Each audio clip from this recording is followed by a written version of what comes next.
sure. Would you come to my place for brunch on Saturday? Oh, gee, I'd love to, Mary, but I got to coach my son's football team. Oh. See, the other fathers unanimously elected me coach.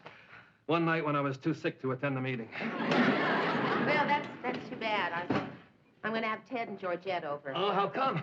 Well, Georgette was saying she feels kind of badly about the way we always treat Ted, you know. Always making him the butt of our jokes. Nobody ever invites him anywhere. I mean, we never go to lunch with him. I mean, all right, sure, sometimes we invite him over, but just because we think we have to. And that's sort of too bad, because Ted really isn't a bad guy. Ma, if I have to spend all afternoon with him, I'll go crazy. Hi, public. Hi, Suanne. I brought your copies of my new book to save you fighting the crowds when it goes on sale at better bookstores everywhere. Oh, my, did you write another book? Oh, I don't wonder that you're amazed, Mary. Sometimes I think I drive myself too hard. But there's so much to be done with so little Talent. so little time. After all, life is so brief and impermanent. Much like your hair. So, a book on flower arrangements, huh? I've always been fascinated by flowers. I figure what's good enough for the birds and bees is good enough for me. All right. Suanne, are you busy Saturday afternoon? I'll be autographing copies of my book at the House of Bloom. Oh, do you have a tie-in with a florist? No, actually, Bloom is a butcher. He and I were once very close. Look here, Mary. I've autographed personally each one. I think that makes it more fun. Oh, to a shrinking violet who rose to be a budding producer. Oh, Suanne, that's too cute for words. I know. I tried to use a floral motif for each of the inscriptions. Oh, to a fine writer whose work I've always admired. Why, thanks, Sue Ann. But what's that got to do with flowers? If you spread it on the ground, it helps them grow.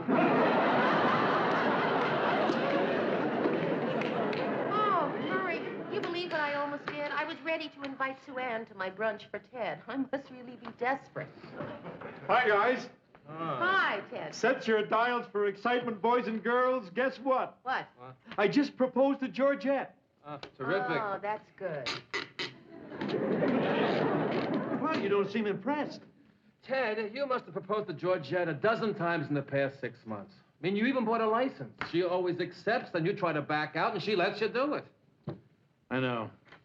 Sometimes I think that's why I love her. Ted, why do you propose if you don't really mean it? Oh, make her happy. Good morning. Hey, Lou, I got great news. Some other time, Ted.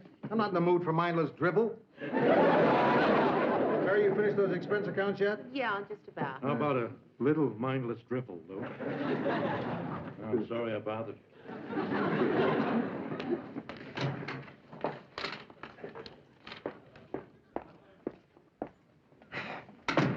You know something, Mr. Grant? I don't think you should always just automatically put Ted down. It's not always automatic, Mary. Sometimes a lot of thought goes into it. That's what I mean. We've all gotten into that habit. I mean, we just assume the worst about Ted, and we practically tell him so to his face. So? So, Mr. Grant, a person is only as good as he thinks he is. I mean, if we assume that Ted's going to be dumb and vain and obnoxious, then who's to blame if he is? You saying it's my fault that Ted's a jackass? No. Mr. Grant, that's not what I'm saying. What I'm trying to say is... Well, never mind. It's too complicated. Too complicated? No, come on, Mr. Grant. You've got your budgets to go over. I'm sure you don't want to get into any psychological discussions. No, that's all right, Mary. Go ahead. I mean, I may not be the brightest guy in the world, but once in a while I do enjoy a little intellectual conversation. Well, all right. What I was going to say is that maybe, just maybe, we could do ourselves a favor by encouraging Ted, instead of always predicting failure. I see. Interesting. What you're talking about is the theory of the self-fulfilling prophecy, isn't it? Oh, but see, I didn't know it was a whole theory. I assume Ted will be stupid, so he is. You assume I won't like something, so I don't. That's exactly it. Yes, I thought it might be. I believe some experiments were done by a behavioral psychologist, Dr. Roland Barbette, in the late 50s that tend to support that hypothesis. Oh, Mr. Graham. Boy, I'm just so glad that you understand what I'm trying to do here, you know? I just think that if we give Ted some support, we assume that he is going to be a normal person, he will start behaving like a normal person. And that's one of the reasons I'm going to have him over for brunch Saturday. And I would really like it if you'd come too. Well, how do you assume I'll answer that invitation? What do you mean? Well, I mean, you make certain assumptions about me, too, don't you? Like certain self-fulfilling prophecies? Well, yeah, but I know that's not the same So thing as what how we do were you just... assume I'll answer that invitation, Mary? Well, I guess I assume that you'll say no. Well, there you are. Personally, I'd love to have come. I probably would have had the time of my life. But your previous assumption made it impossible for me to come. My hands are tied. You do see that, don't you, Mary?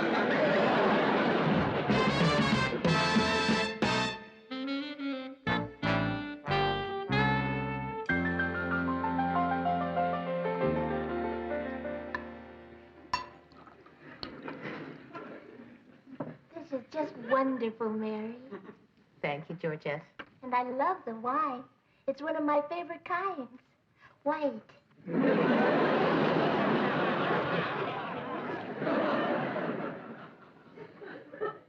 Well, I'm really glad you could both come. To tell you the truth, Mary, I can't get over you inviting just the two of us. Well, you know, sometimes a small party is the nicest.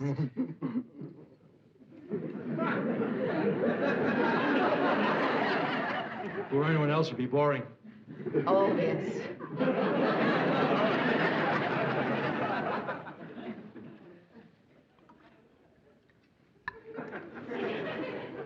I love your dress, Georgette. Thank you. Me too. You look gorgeous, Georgette.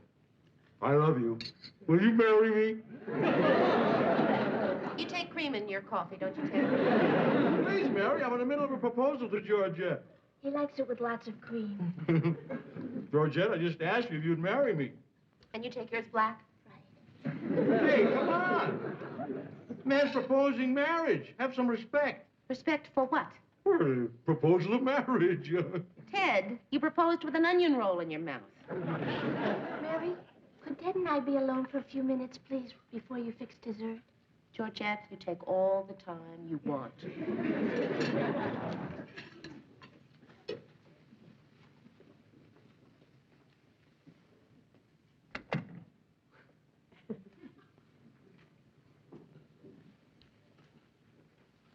Did I do something wrong?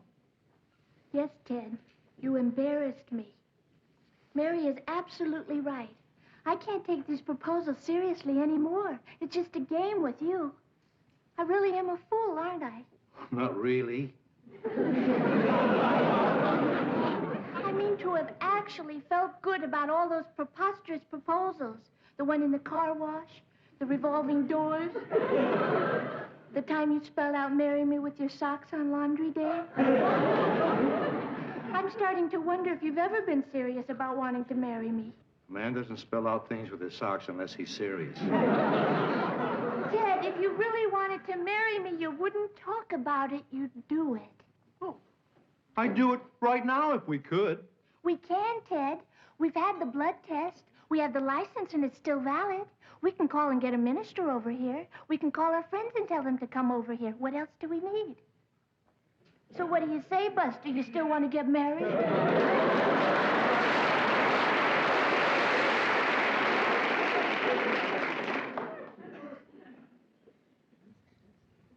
Yes, I do. Really?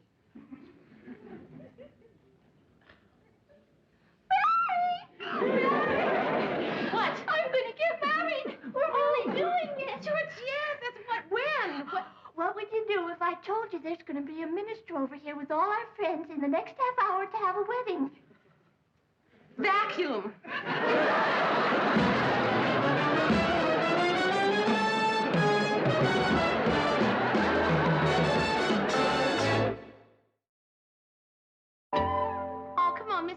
be other basketball games.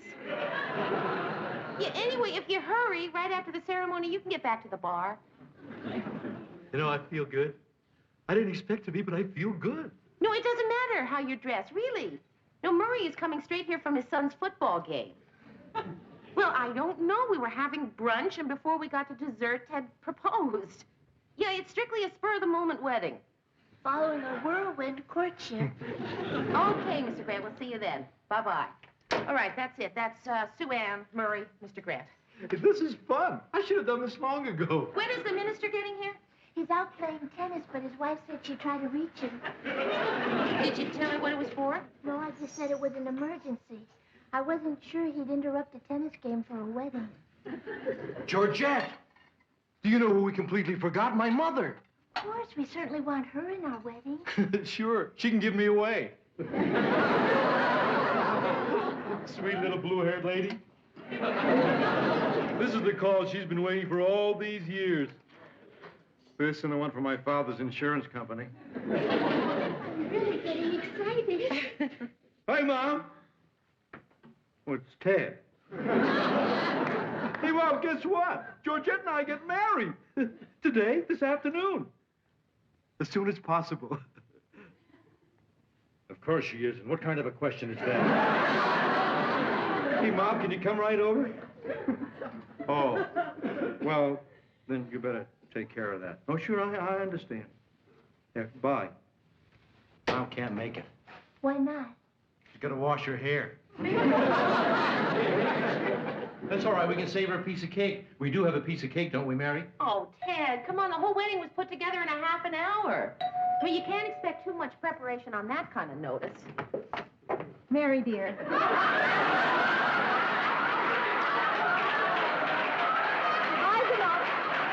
them up into a wedding bouquet plus corsages. Ted, here's your boutonniere. And congratulations, you're getting a wonderful girl, Georgia. Here's a veil and felicitations, but you'll have to find a more formal gown. Mary, find her something. Ted, I'm putting on ice. Don't worry, Mary, I brought rice to throw after the ceremony. The cake can go right over here, and this is just a little something for the happy couple. Now, what are you people all standing around with your thumbs up your noses for? We've got to get this all started. Move it! Georgette, I'll find you something to wear. Does it have to be white? Let's see. Married in white, sailor's delight. No, that isn't.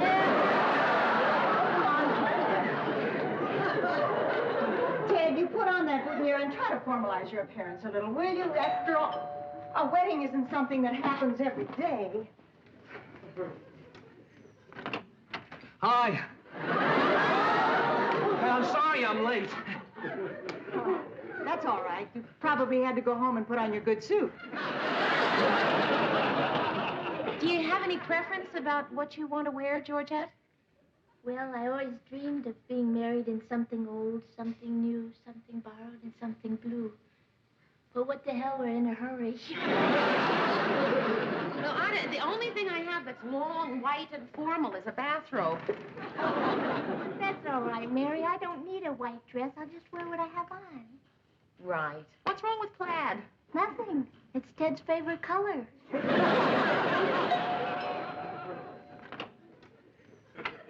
Hi, Sue Ann. Lou, dear, do you think today might give you any dangerous ideas about me? Depends on how much whiskey they have. Why, you charmer.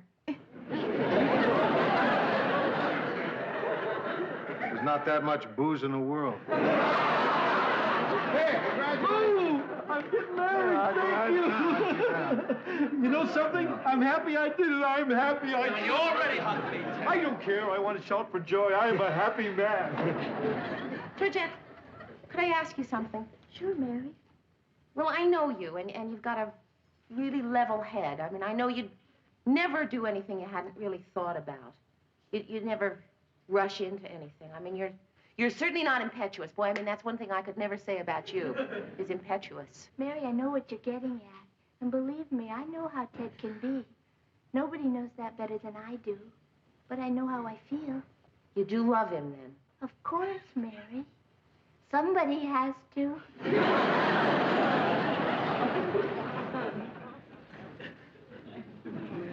Who Who's going to be your best man? Hey.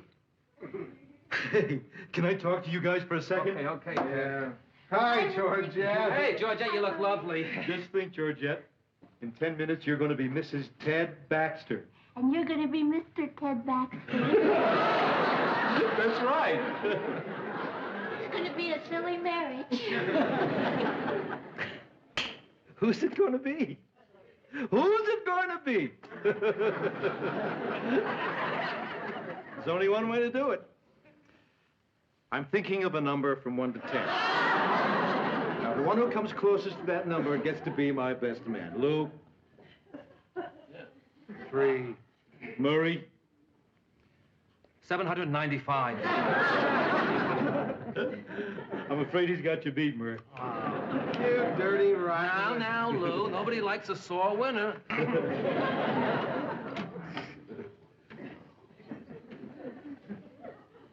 My best man.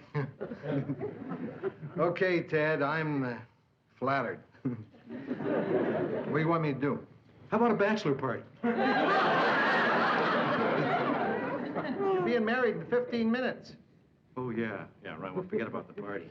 How about some advice? What kind of advice? Well, you know, guys getting married. A bachelor. Oh, how do you feel about I feel it? good. I'm happy.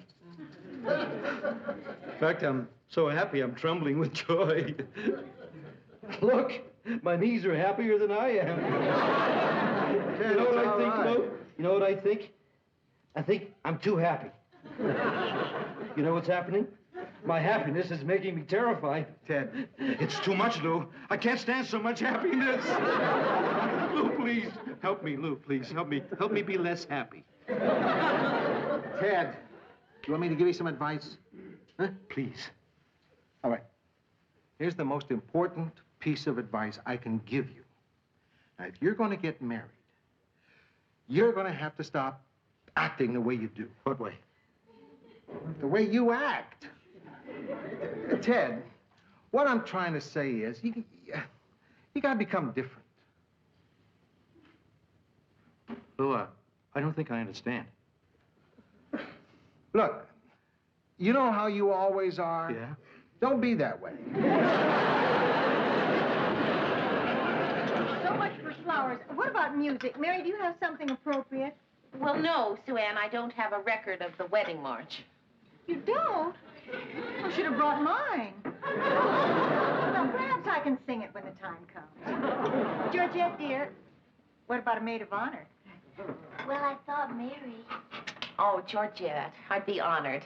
Oh, good idea, Georgette. Your best friend and your oldest. What about a ring? A ring? Well, the only ring I have is my high school class ring. Would that be all right? Well, certainly, dear. It's just a symbol. And it's legal because I graduated. Miss Franklin, I'm Reverend Chatfield. I came as soon as I got here. Thank you, Reverend. Come on in. Sorry to trouble you, but we want to get married. Married? I hope we didn't spoil your game. Well, no, but I'm a little embarrassed at wearing this to perform a marriage. And besides, I was just ordained. I've never done it. Well, then it's appropriate that you should wear white. Minister's here. Let's get these nuptials rolling. Move it! I don't have my book, and I really don't know all the words. Oh, well, maybe Lou and I can help. We've both been married. Well, that's very kind of you. Okay, bride on my backhand, groom on my forehand.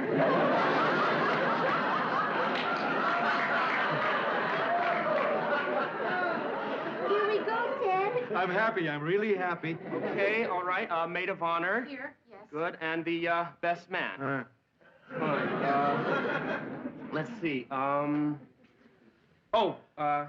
Does anybody know any reason these people shouldn't be married? I was afraid he was going to ask.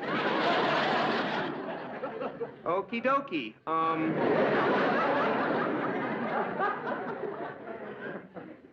Dearly beloved, we are gathered together here in the sight of God to join these people in Long shot. Does anybody remember what comes next? Well, at Rhoda's wedding, they each read something they'd written themselves. Oh, terrific. Would you like to say something? You mean wing it? Just say what's in your heart, Ted. Oh, right. Murray?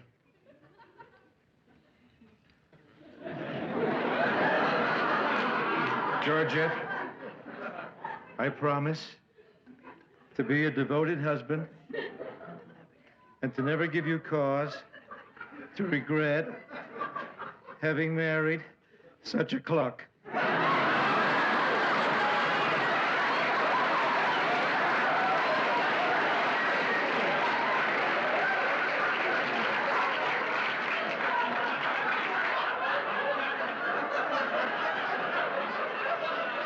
And Ted, I promise to try to always make you happy because you always make me happy. Good. That's nice. Good. Go back to me.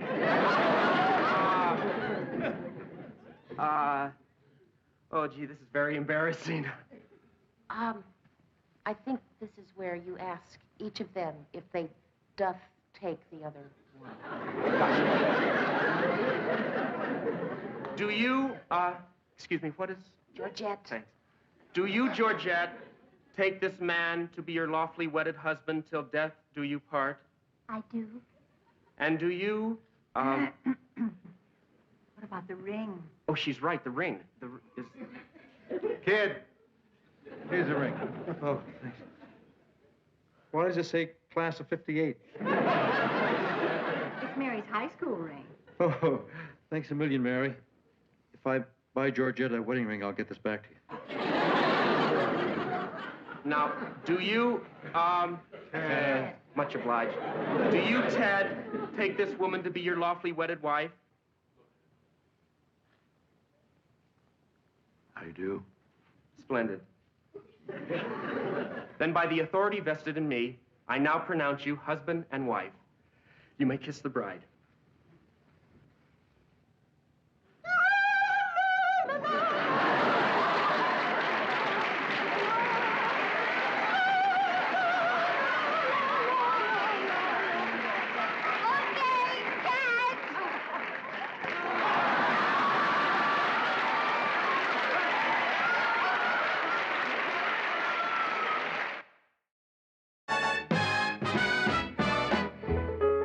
But you know, I can't get over it. I just say a few words and you're married. I can marry people. Son of a gun, it's a kick. Reverend, the license is over there for you to sign. Fine. Ted, you're supposed to take care of the Reverend. Oh, yeah. Reverend, about the fee. Oh, yes, thank you very much. You know, this is my first wedding. I don't even know what the fee is supposed to be. $5. Goodbye, everybody. Goodbye. Oh, hey, what the heck? How often does a guy get married? Here's another buck.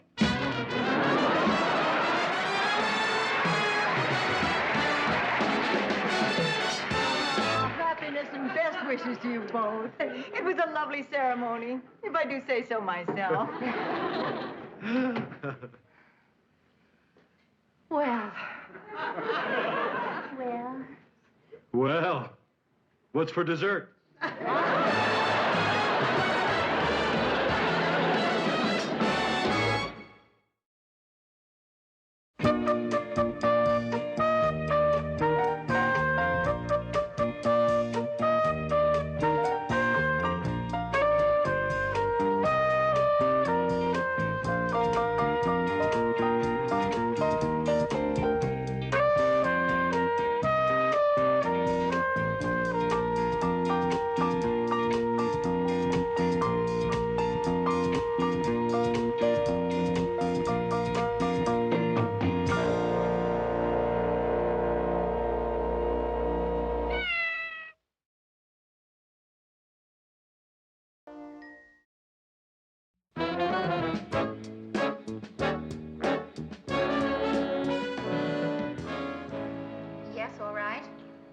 Yes, I'll tell him.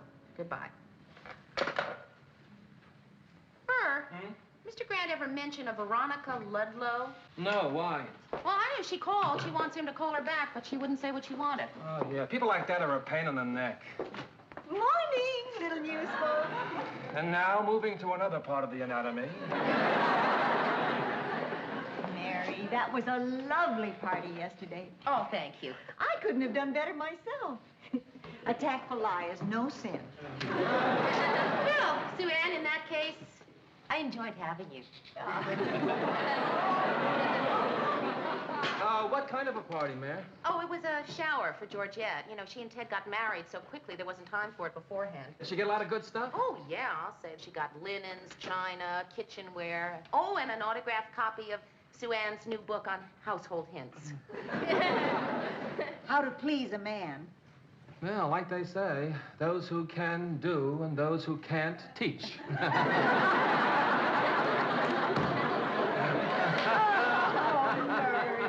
Murray. Funny Murray. Witty Murray. Shiny Murray. Hi, everybody. Hi, Georgette. Hi, Hiya. Hi, Ted. Hi. Mary, I just wanted to stop by to thank you again for yesterday. Oh, Georgette, you shouldn't. Mary's quite right, dear. A formal note is called for. I'll write as soon as I get some stationery that says Georgette Baxter on it. I guess I'll have to have some printed. I couldn't seem to find any at the store. Does no one notice I'm not happy? Oh, Ted, I'm sorry. What's the matter? Nothing. Good. Well, since you put it that way, I'll tell you what's the matter. At least Georgette had a shower. But I missed everything that's supposed to go with the wedding. Everything? I'll handle the risque thoughts, dear. I had a church wedding, didn't have a honeymoon. Most of all, I didn't have a bachelor party. And what's the point in getting married if you can't have a bachelor party? He doesn't mean that. He's just disappointed because he wanted it so badly. All my life, I wanted a bachelor party. Ever since I was 10 years old. Well, the answer is so simple. Mary will give you a bachelor party and I'll help. Really? That's great. Are you kidding? Mary will do nothing of the sort. Okay, Mary. Just wait till you get married and want me to throw you a bachelor party. Morning. Oh, morning. Mr. Grant, you had a phone call of Veronica Ludlow. Veronica Ludlow. Yeah, she's at that number. Thank you, Mary. I'll take care of it. I tried to find out what it was she wanted. Mary, what she wanted was none of your business. I wonder who Veronica Ludlow is. I don't know. But I have a hunch it's not his plumber. Look, everybody, Mr. Grant told us it's none of our business. No, dear. He told you it was none of your business.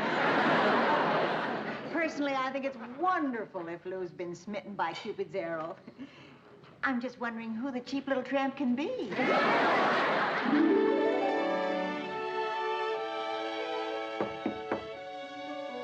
Come in. Hi, Ted. Now that you're married, I need to have you sign W-4 forms again. I'm not in a signing mood, Miss Richards. He's still upset because you won't give him a bachelor party. He says he's entitled to it. It's his right as a stud. Ted, I am not giving you a bachelor party. Come on, Mary. What a good chance to get all my friends in one room. Lou, Murray. Did I mention Lou? Yeah.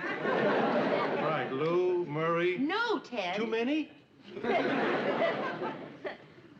Mary, I'm going to tell you something now that I've never told anyone. Georgette doesn't even know. Georgette, would you excuse us, please? But, Ted... Georgette, I'm your husband. If I can't have secrets from you, who can? Oh, that makes sense. Ted, I'm not changing my mind. Mary, this is a secret I've never told anyone, not a soul. You may find this impossible to believe, but I'm not a popular guy. Ted, I don't have a lot of time. What's the secret?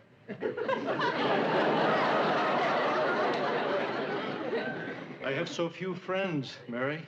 Tell you the truth, In fact, you're the only friend I have in the whole universe. Maybe the whole world. I'm not changing my mind, Ted. When I need a favor, someone to cheer me up, and I always turn to you. You're always there. But now, even you're not there. I'm all alone.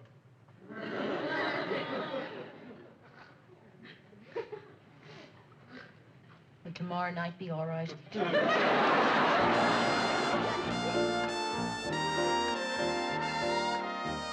Hey, guys. Just think in 24 hours, I'm going to have a last fling. Ted, how can you have a last fling when you've already been married for a week?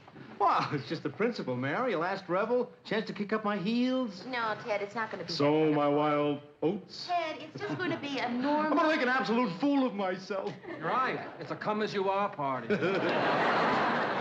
Well, guys, see you tomorrow night. I can't wait. I wish it were tonight. I wish it were last night. What?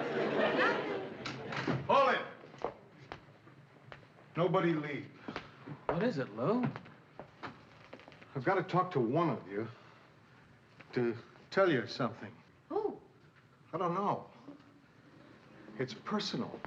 And I got to tell somebody, but I don't know who.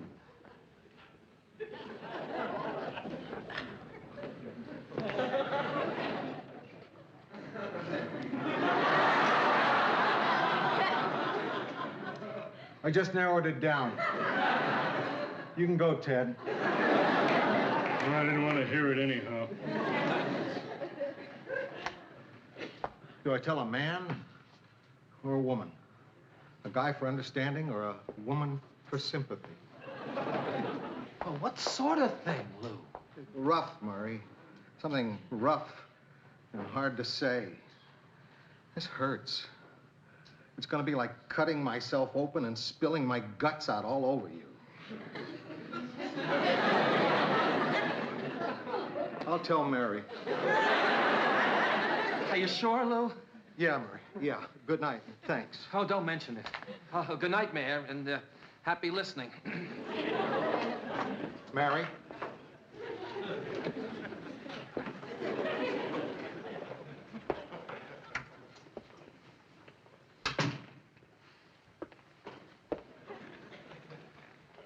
It happened 30 years ago. 30 years ago? Well, I'm sorry, Mr. Grant, but you did pick the wrong person. I mean, I just can't get sympathetic over something that happened 30 years ago. Would you just listen? I'm going to tell you about something that happened during World War II. Oh, gee, and I thought we thoroughly covered that. Mary, I had one great love in my life. Just one. Do you know what I mean by great love? Well, sure, Mr. Grant, I remember my first great love. Just nod your head, Mary.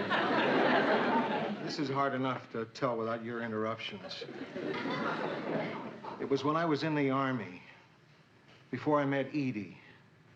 Her name was Veronica Ludlow. The woman who... Exactly. She was a knockout. I met her when I was on leave. We were going to get married. Then I was quickly sent overseas and sent into action. I missed her so much I got crazy. Can you understand that, Mary? That war cost me the woman I love, Mary, so don't try defending Hitler to me. You notice I say it cost me. You're probably wondering how. I'll tell you how. In the worst way possible. A Dear John letter on the eve of battle. Well, Mr. Grant, look at the bright side. I'll bet you there were guys during the war who didn't get any mail.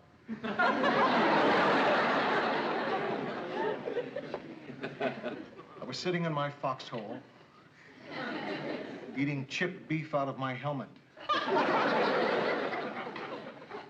when the letter came. I read it by the light of bursting shells. I still know it by heart. Would you like to hear it? You ate chipped beef out of That's right. And after I finished reading the letter, I took my helmet full of chipped beef and emptied it on the head of the guy in the next foxhole. Well, who could blame you? He did. An enemy bullet couldn't have hurt me as much as that letter did, Mary. And now, after 30 years, she wants to see me again. You want to hear the letter? Oh, Mr. Grant, do we really have to go into Dear the Lou. past? How are you? I am fine. Lou, I have something very important to tell you. I know I said I loved you, and at the time I thought I meant it. But now I guess I really didn't. Otherwise, how could I have married somebody else yesterday? I'd send your engagement ring back to you, but we were forced to sell it to pay for the honeymoon. I knew you'd understand.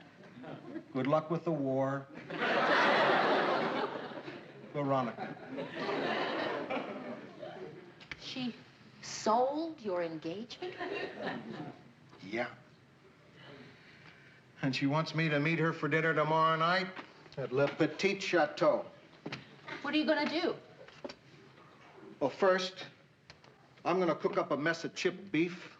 Then I'm gonna fill my army helmet with it. Then I'm gonna march into that restaurant and dump it over Veronica's head. Oh, Mr. Grant, come on. I'm not joking, Mary. Mr. Grant, will you be serious? Will you just be sensible for a minute and just think about it? You cannot walk into a crowded French restaurant on a Saturday night with a helmet full of chipped beef and dump it over a lady's head. You're right. I better make a reservation.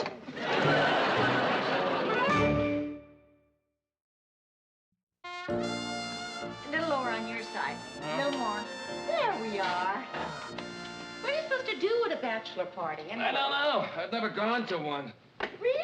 I've been to several. Yeah, but this is the first time you've entered through the door.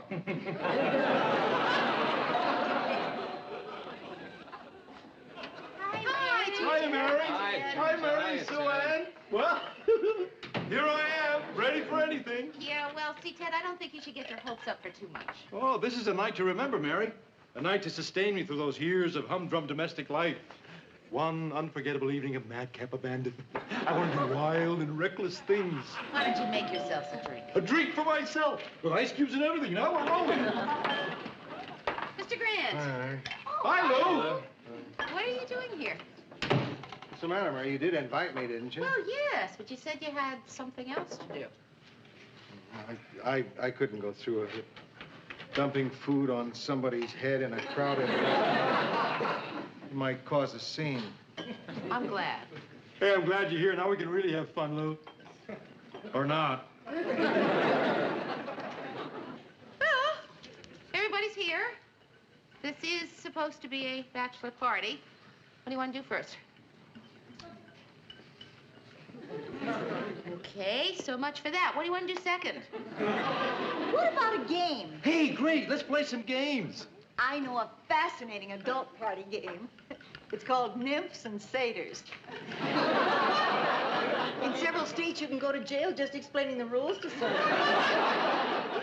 Well, I think you ought to take turns paying me tribute. You know, making speeches, proposing toasts. Okay, here's to many happy years.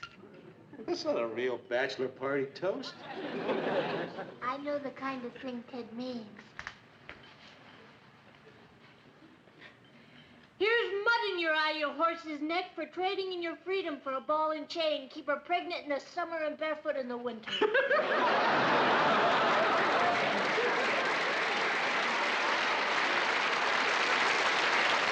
Got it out of a book of party toast. It's pretty dumb, but it's what he wants. Well, here's to Ted Baxter. He's quite a guy. One of the world's great bachelors. You know something, Ted? When you got married, you broke a lot of hearts. But don't worry about it. Georgette's family will soon get over it. I love this. It's like a Dean Martin roast. Go ahead, do some more. I can take it. Lou, what about you? I don't want to give a toast, Ted. Oh, come on, Lou. Say whatever is on your mind.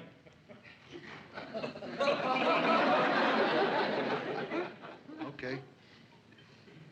Here's to the girls of your youth, the girls of your dreams, the first girl you ever loved, to the things that might have been, and the things that never will be, throughout your whole life, until you die.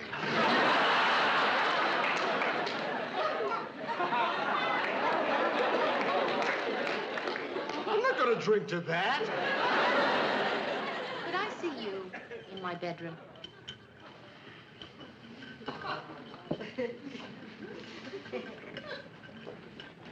If I'd only known it was that easy.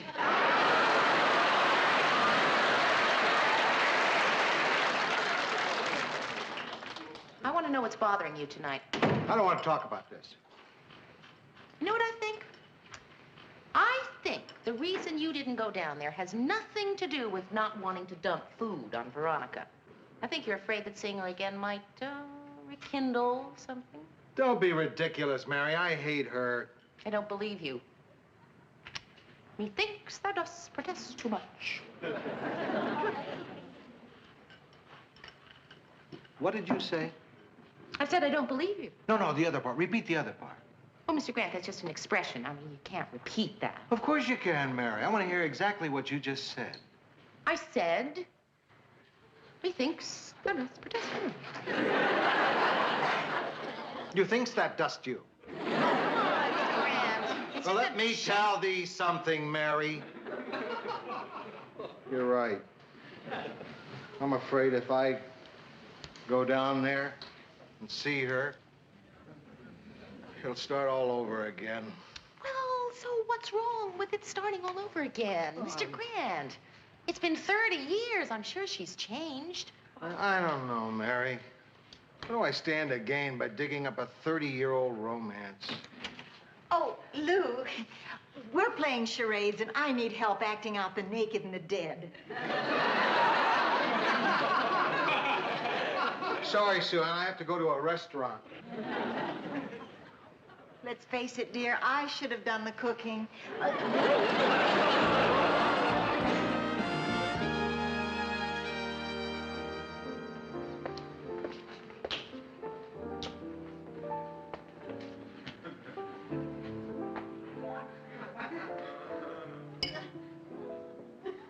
Veronica?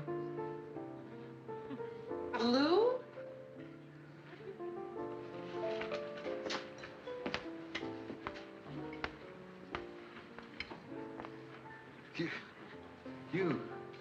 You haven't changed at all. What? Not at all. Thank you, Lou. You have. You look even better. Huh? I'm having some dessert. You want to join me? Oh, no, I better not. I gotta watch my weight. What are you talking about? You look marvelous. A couple of chocolate eclairs. It's been a long time. Sure has. 30 years. Has it been that long? I was almost afraid to call you yesterday. I thought maybe you were still holding a grudge. Grudge? What for? Why would I hold a grudge? Because of the letter I sent you. Letter? What letter? The last letter I sent you when you were in the Army. Oh, come on, Lou. You remember. No, I can't say that I do.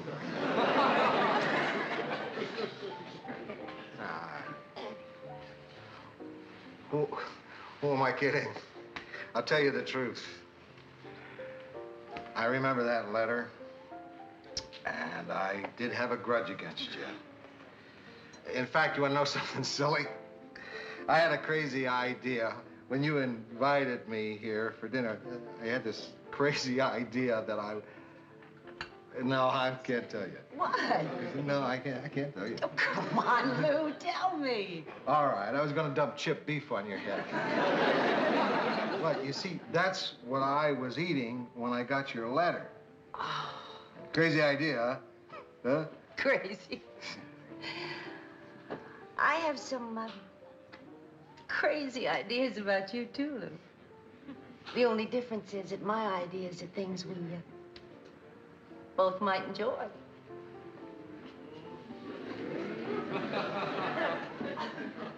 What are you talking about?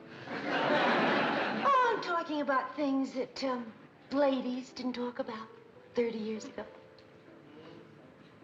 You want to go drinking with me? Lou.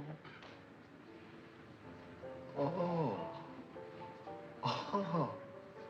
Oh, I feel funny talking about that. Talking about what? That thing that isn't drinking.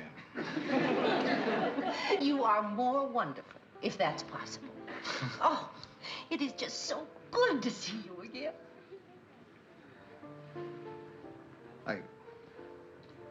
I don't mind being here with you either. I really don't. I like it. Thank you.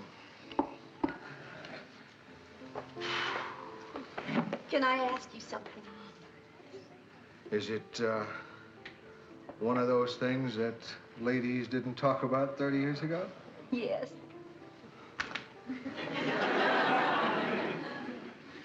Shoot. Can I borrow $100? $100? I wouldn't ask you if it wasn't for a very good reason. Well, listen, no, I don't need an explanation. I mean, you wouldn't call me up after 30 years to borrow money if you didn't have a terrific reason. Oh, Lou, you are still the greatest. Listen, I got an idea. I got tickets for the basketball game tomorrow. Would you like to go? Oh, I would love to go, but I can't. Huh? I'm leaving town tonight. That's why I need the $100. You see, my boyfriend has got to get his trombone out of hock, and his wife won't give him the money. You need the money because your boyfriend Has to get his trombone. out of hock because his wife... won't give him the money. Oh. Well, we are really stranded, Lou. Now, if he can get his horn and he can get a couple of gigs, we can work our way to Vegas.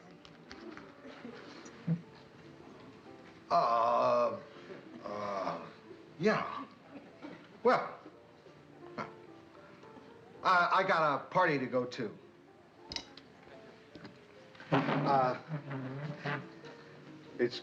It's great seeing you again, Veronica. You too, Lou. I'm really glad I came. I learned something. What's that? Well, the past is past. You can't go back. Nothing stays the same. Especially us. I'm not the guy I was 30 years ago. I'm older and I'm wiser. I guess I've just mellowed. So long. So long. What the hell?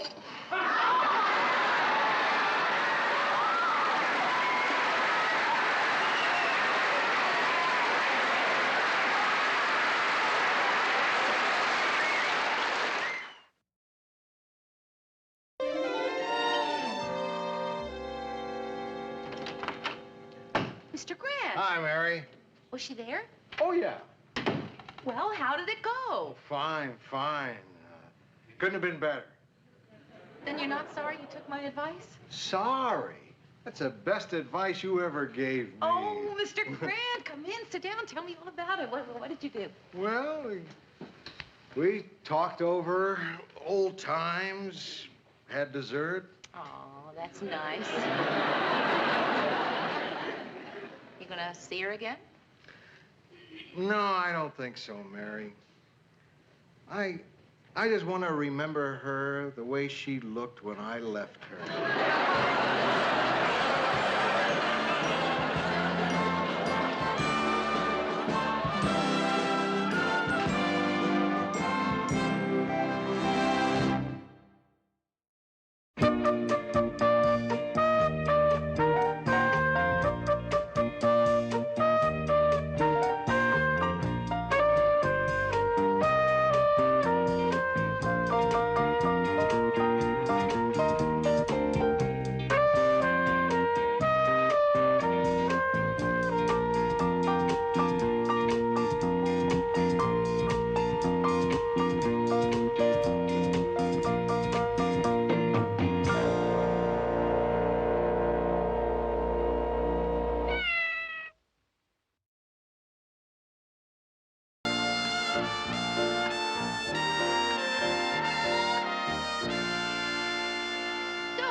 I've got the apartment looking pretty much the way I want it. The furniture is here, and the shutters I ordered finally arrived.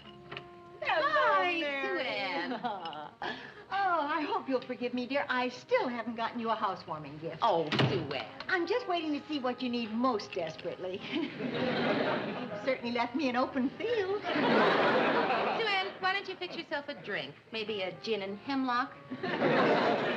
Lou, are you here by yourself? Not anymore. Get that, will you, Murray?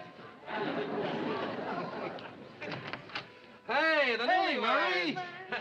Hiya, Sue Ann. Hi, guys. Hi, Lou. Hi. And how's Mrs. Baxter? My mother's fine, thank you. So, how's married life, Ted? You know, I never thought I'd say this, but it's the most wonderful thing in the world having a wife. A wife. Someone who makes you breakfast in the morning, has dinner ready when you come home, someone to rub your neck when you've got a headache, is always there when you need her. Gee, I wish I had one of those. Hi, Ted. Georgette. Hi, Mary. Georgette, you look great. Thanks, Mary. Excuse me.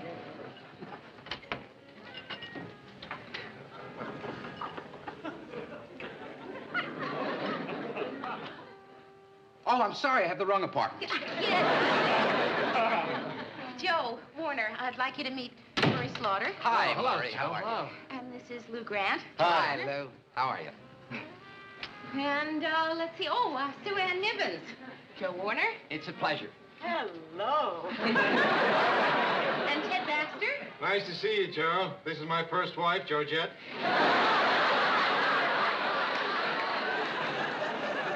Oh, and Marcia and David Emerson. I'd like you to meet Joe Warner. Hi, nice to meet you. Well, I'll give you a coat and I'll put it in the bedroom. Excuse me.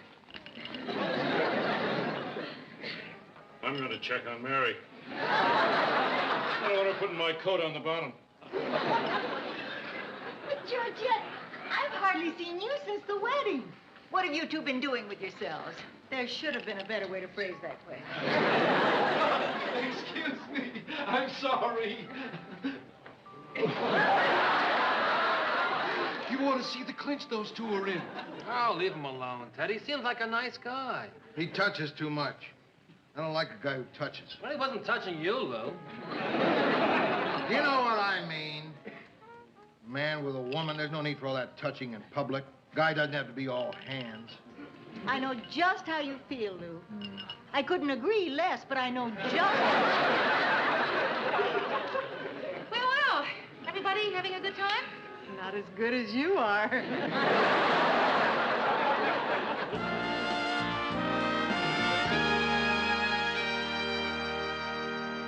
Anyway, we just put the bid in this morning, and it's between us and one other construction company. It'd be great if we got it. We just got this crawler tractor, and it would help amortize. Would you care for any dessert? No, just coffee for me. Yeah, coffee for me, too. Fine. Now, where was I? Joe! Hey, does it bother you the way I'm acting now? No, it doesn't bother me. I just thought it might bother some of the people in the restaurant. Oh, yeah, you could be right. Wait, I'll ask them. Joe, you're crazy. I think when you feel like doing something, you should do it. Oh, I think that's wonderful to be that open and free, but boy, I can't. I guess it's the way I was raised, you know. My mother and father never hugged or kissed in front of people, even me. About the only time I ever saw my father display any affection in public was when he patted our dog. Even then, you had the feeling the poor dog was embarrassed. Thank you. Well, I can't hide my emotions. I believe in letting people know how I feel. And not just people I know, people I don't know at all. Complete strangers. Oh, Joe, I'd love to be as open and free as you are. And someday I will be. Well, why put it off? Give me a kiss. I can't. Why not? Joe, this is silly. We're two adults. Are we going to sit here talking about a kiss? Not if you give me one. We're going to sit here talking about a kiss. Hey, there's Mary and Joe. Hi. Hi, guys. Boy, I'm glad you're still here. I think maybe you should give Charlie a call, Mayor. He's having some problem editing the hold-up film. Oh, yeah, I will. Excuse me. It's nice seeing you again, Joe. Nice to see you, Mark. Hi, Mayor. Boy, Mary, you sure sing a lot of that guy. You think it's the real thing? No, he's not Mary's type. Well, what's Mary's type? I don't know. I just had a different picture of the kind of guy Mary would end up with. Mary's a very special girl. She deserves the best. Yeah, but I'm already married. You know who I always see her with? Perfect guy for Mary? Clark Kent. Rugged, square jaw, little shy, little mild-mannered. And when he takes his clothes off, Superman.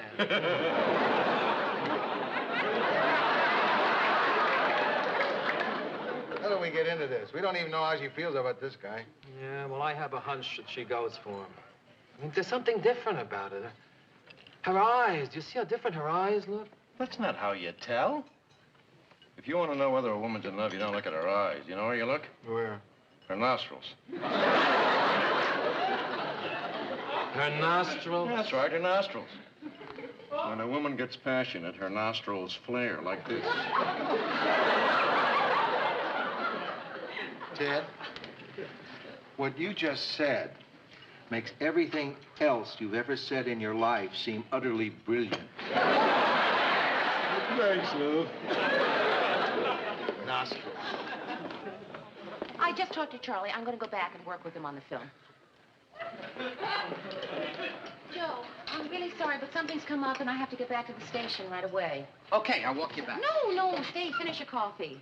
And I'll, see you tomorrow night. Okay. See you tomorrow.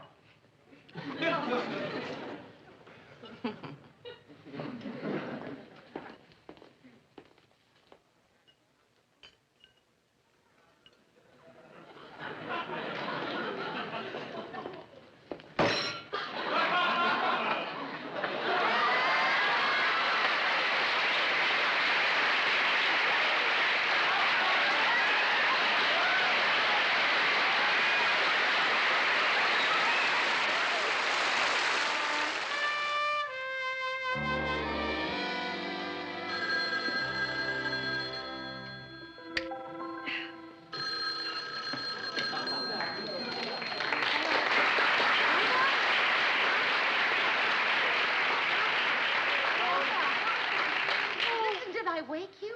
Oh, that's okay, Mayor. I had to get up in 7 hours anyway. Sorry, I had no idea it was so late. It's not. It's just that Joe was working 36 hours straight on the job, you know, and he conked out at about 6 o'clock tonight.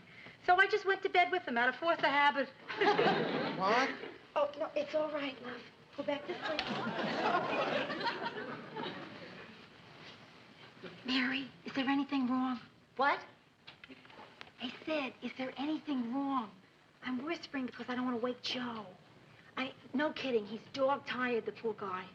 Oh, no, nothing's wrong. Mayor, you don't have to whisper. Right.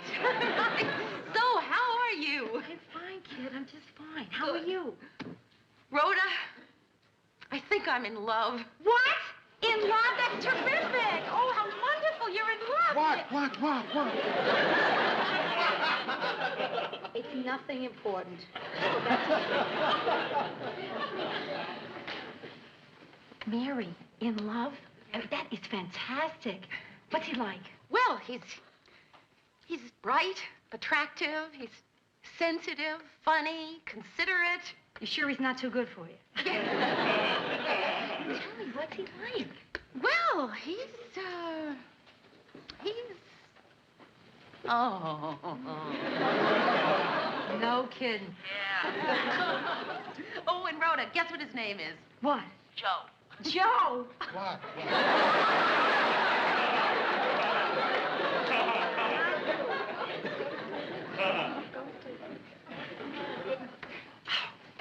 That is so funny, Mayor. I mean, I can't believe that. Joe. But, babe, it's really love, is it? I mean, are you sure? Are you absolutely positive? Well, Rhoda, I want to be with him all the time. I want to know everything about him, what he's doing, what he thinks, how he feels. And I want him to know everything about me. And when I'm not with him, all I do is think about him. How does that sound? Like a Paul Anka record. I'm so happy. You sound so happy. You're happy, right? Yeah, really, really happy. There's just one minor thing. I mean, you know, it's really kind of silly, but... Well, Joe has never told me in so many words that he loves me. But I'm sure that he feels the same way about me as I feel about him, because, you know, when you're with someone, boy, you know how they feel about you. And, you know, it's not all that important to actually hear the words, quote, I love you, unquote. I mean, you know, who cares about 3 dumb little words anyway? You want to hear it. God, do I ever.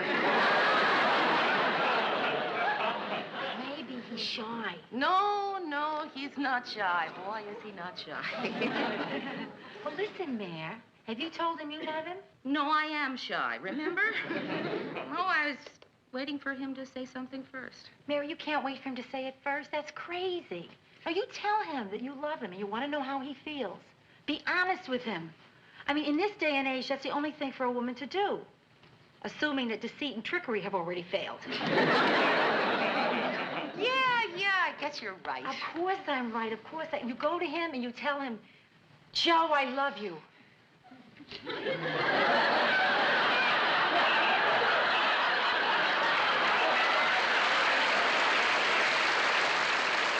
I love you too, babe.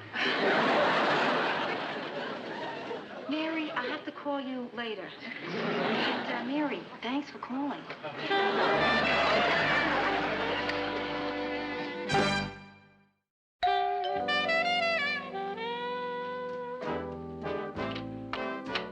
Hi, Mary. Hi. Guess who? You're supposed to say that before someone opens the door. No wonder everyone always guesses. We just stopped by to say hello. There was an apartment for rent down the hall, and we came to see it. In this building? Yeah, right down the hall. No kidding. Yeah, it's a great apartment. Just what we're looking for. No kidding. But then I thought of it from your point of view, Mary. If we lived down the hall from you, you'd be visiting us all the time. We'd be visiting you all the time. Plus that, you'd be seeing me every day at the office. I mean, let's face it, Mary, I'd get sick of you. Ted, you would not. He would. And I like you too much for that to happen. Oh, thank you, Ted. You know, maybe we better get going. We still have to look at an apartment on Charles Street. Yeah, right. We just stopped by to say hello. Oh, it's good to see you. Hi.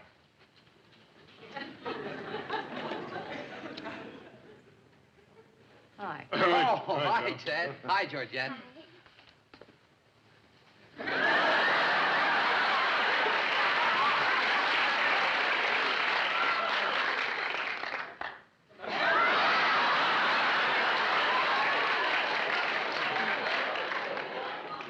You want to sit down for a minute? Sure, the movie doesn't start for half an hour. So, how was your day? Oh, it was really kind No, of... wait, don't ask that. I don't care how your day was. I mean, yeah, I care how your day was, but... I mean, that's not what I wanted to ask you. Joe, you and I have been seeing each other for quite a while, and there's something you've never talked about. You've never actually said how you feel about me. Joe, how do you feel about me? How do I feel about you? Like this. Well, no, Joe, in words. I mean, you've shown me how you feel, and that's terrific. But I don't know, for some dumb reason, it just seems important to me. I needed to hear it in words. Oh, in words. You want it in words? Like sentences, paragraphs, stuff like that? Yeah. Okay, in words. How do I feel about you? Well, Mary, you're a very important person in my life. And? You're probably the most terrific girl I ever met.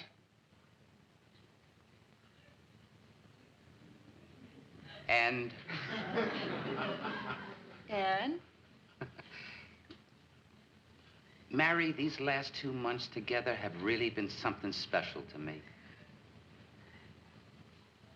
And? And Mary, I'm crazy about you, really. Well, we better get to the movies. Right. Joe, I love you. Thanks.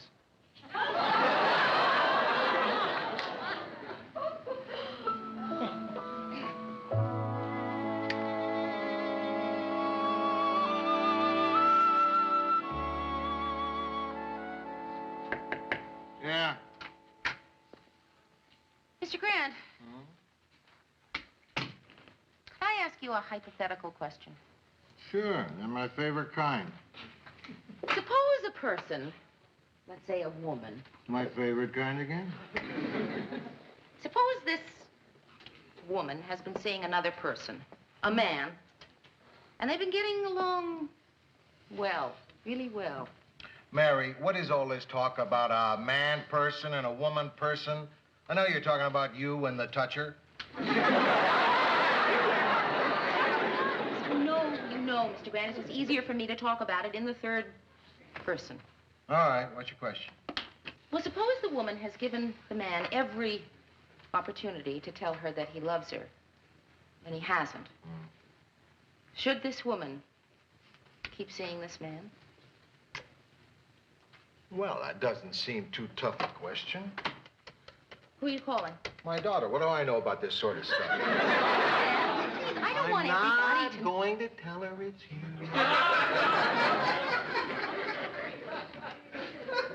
Hello, Sarah? It's Daddy. Listen, I want to ask you a purely hypothetical question. Oh, yeah? No kidding? That's great. My grandson, Billy, went to the potty all by himself today. That's nice. Yeah, he's a little trooper. All right. Now, listen, Sarah, here's Mary's question. A man and a woman go together for 3 months, and they get on just great. But he never tells her that he loves her. Should she keep seeing him? What? I'll check. Sarah wants to know, did you ever tell him that you love him?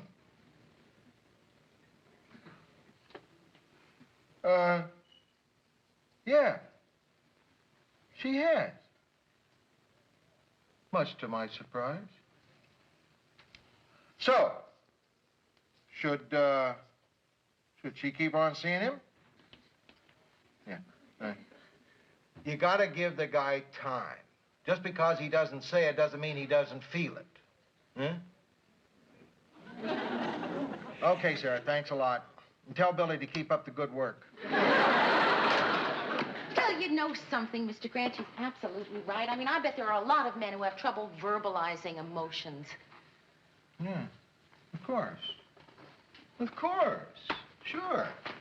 Look at me. Huh? We've known each other for 6 years now. In all that time, did I ever once take you by the hand, sit you down, and tell you exactly what I think about you? What I really feel about you in my heart? No, Mr. Grant, you haven't. Well, there you are.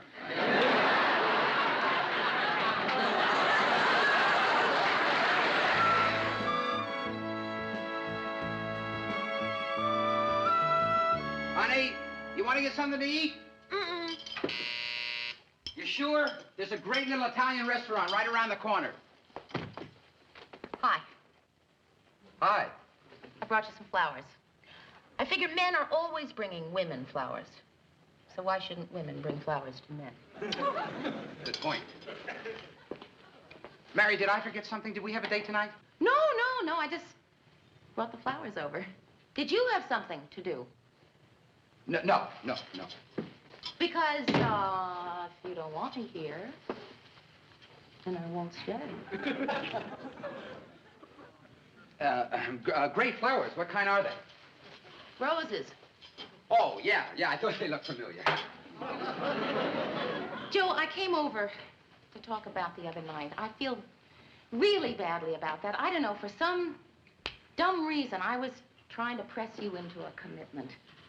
And I just want you to know there's no need to make any commitment. I'm happy just the way things are. Really, I am. So I wanted you to know that if at some time in the future either one of us wanted to make a commitment, that would be fine. And if not, then we don't make that. Mary, there's another woman standing here. You can't react like she's not even here. I can, too.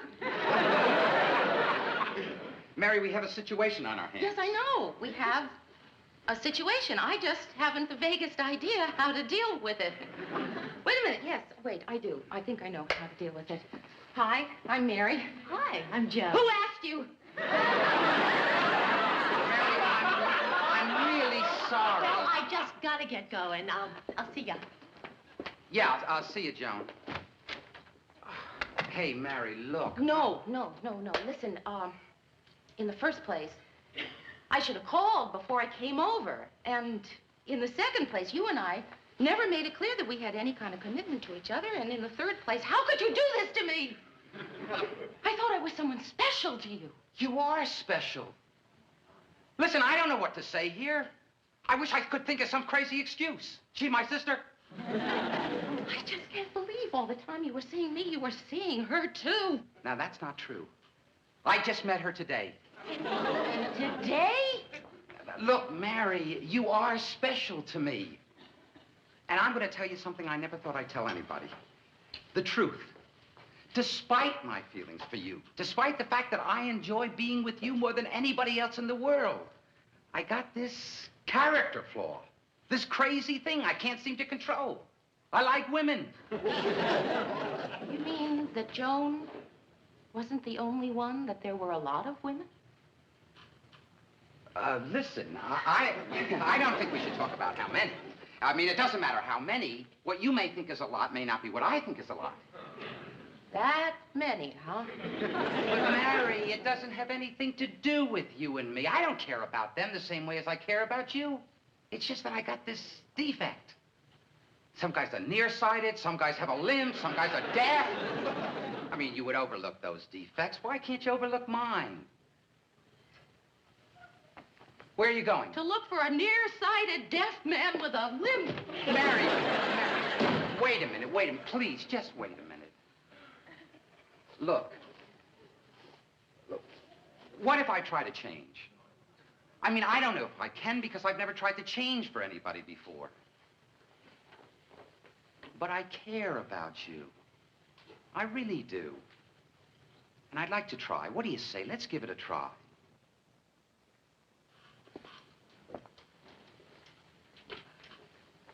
I'd like to, Joe. I really would. But I can't. That's the kind of person I am. I can't accept what's been going on. And I'm afraid there's nothing you can say that will change my mind. Mary, I love you. Well, we'll give it a try.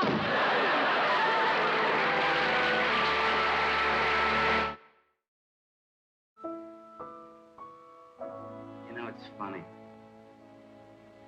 There's a way to celebrate everything. Weddings, engagements. But there's no way to celebrate when two people have just told each other, I love you. Want to bet?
power switch and get ready to enjoy beautiful living stereo. Right. I did that, Murr. I did everything it says to do in the instruction manual. But I was only getting one speaker, no stereo. I could hear Gladys Knight, but none of the Pips. Mary, I gotta talk to you. Remember last year when you wouldn't let me change the name of the show from the 6 o'clock news to the Ted Baxter Report? Oh, yes. Well, I came up with a great compromise. And you won't even have to have new title cards made up. I mean, you know how the opening titles go now. 6 o'clock news with Ted Baxter. Now, all you have to do is switch them around just a little bit. Listen how much better this sounds. Ted Baxter with 6 o'clock news. Doesn't that sound great? No. Just trying to help build up the ratings, Mary. Well, if we wanted to build up the ratings, we'd say, the 6 o'clock news, without Ted Baxter, Ted, it's not a variety show we're doing. This is a news show. And the star of the news is the news. I mean, even Walter Cronkite doesn't get billing ahead of the news. It's the CBS Evening News with Walter Cronkite. It is? Yes, Ted, it is. Why don't you watch it tonight? Find out for yourself. Well, I can't. I'll miss celebrity bowling. I got Trini Lopez tonight. Hey, guys, look, I got my tax refund back. $6,000. You got back $6,000? Yeah. I can't believe this. Every year I pay thousands of dollars in taxes, and that's what they're doing with it. What better use could they put it to? Carpeting Guam. You know, I always get a refund, but I don't usually get this much. $6,000. How can anyone say there's no God? Thanks, big guy. Keep up the good work. Morning. Hey, Lou, look. I got my tax refund, $6,000. What do you think I ought to do with it?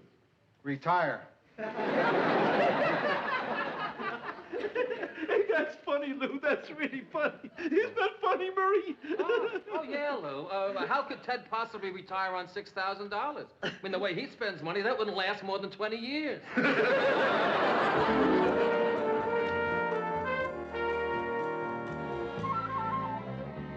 I did everything you told me to do. I took the whole thing apart, put it back together again, and now I'm not getting any sound at all. No, and I don't understand it either, because the man in the store said any fool could do it. Who is it? It's Ted. Help has arrived. Come on in. I'll call you back. Thanks. Hi, Mary. Hi, Mary. Hi. I hope you don't mind that we didn't call you before we came over. We wanted to surprise you. And we thought if we called first, then came over, it wouldn't be much of a surprise. Then we figured if we came here and you weren't home, the surprise would be on us. Yeah, and as it turns out, here you are. And here we are. Surprise! We just stopped by to give you a belated housewarming gift. Oh, Ted, Georgette, that's so nice. Well, come on, open it up, Mary. Okay. I hope we're not interrupting anything. No, not at all. I'm really glad you came over. Do you like it? It's beautiful. It's an antique. It's sterling. It's better than that. It's silver. Oh, I just feel terrible. I mean, it's too extravagant. I know. But since I got my tax refund, I figured I wanted to share my good fortune with my friends, and you are my friend, Mary. Oh, well, that's really very sweet, but I feel awful. I mean, when you two got married, all I gave you was that dumb blender. Mary, don't say that. It's a beautiful blender. Much nicer than the other three we got. Listen, Mary, it's not the price of the gift that's important. It's the thought that counts. All that matters is that you've shown us that you care about us, just as we've shown you that we care about you. Gifts are just tokens of what we feel inside, nothing more. Thanks, Ted. Guess how much it costs? Go ahead, Mary. Go ahead. Don't be afraid to go wild. Mary, you'll have to excuse Ted. He's never given a present before. Listen, can I get you guys something?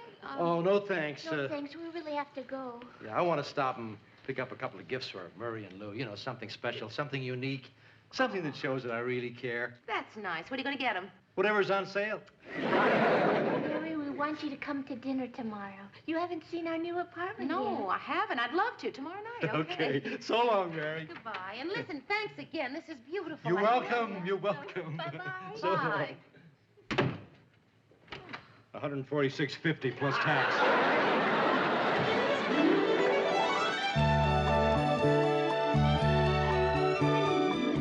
I have to tell you, Georgette, that dinner was really delicious. Yeah, I didn't know you were such a good cook. That was the best chicken paprikash I ever had. Thank you. I got the recipe from my Aunt Ruth. She's a dietitian at the state prison. All I had to do was figure out how to make it for 5 people instead of 6,000. Well, you certainly did a terrific job. Thank you. If anybody wants more, there's tons of it left. Hey, guys, time for the piece de resistance. Lou, this is for you. Ted, what's this for? Just a token of appreciation from Ted Baxter, humanitarian. Marie, to you from me. Ted, I don't understand. That's all right. I'm sure a lot of people never understood Albert Schweitzer either. That's probably because he spoke German. Mary, you already got your present. Yes, I did. And thanks again, Ted. Did you tell Murray and Lou what I got you? Oh, no, I didn't. A beautiful antique picture. Tell them what kind? Sterling silver. Tell them how much you liked it? I liked it a lot. Tell them how much it cost? $146. And? 50 cents. Plus? Tax. Stop, Mary, you're embarrassing me. Why don't you open your present? I hope you like it. I spent a lot more than I wanted to. Ted! What did you do? This is beautiful. Look! Oh, wow. Hey! Read the inscription. All right. Oh, that's a very touching sentiment, Ted. Very touching. What does it say? To you-know-who from you-know-who. Not bad, huh, Mary? Very clever. Georgette helped me with the last part. Hey, Murray, open your present. Oh, yeah. Wow, is this great? This is just what I needed. I was going to have it engraved with your initials, but then I figured if you lost it, another guy with the same initials found it, you'd never get it back.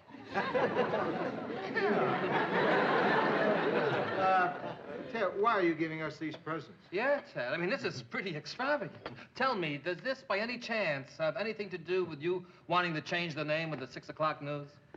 Murray, I can understand you're thinking that I've got an ulterior motive. Well, I don't. You see, getting that tax refund made me realize something.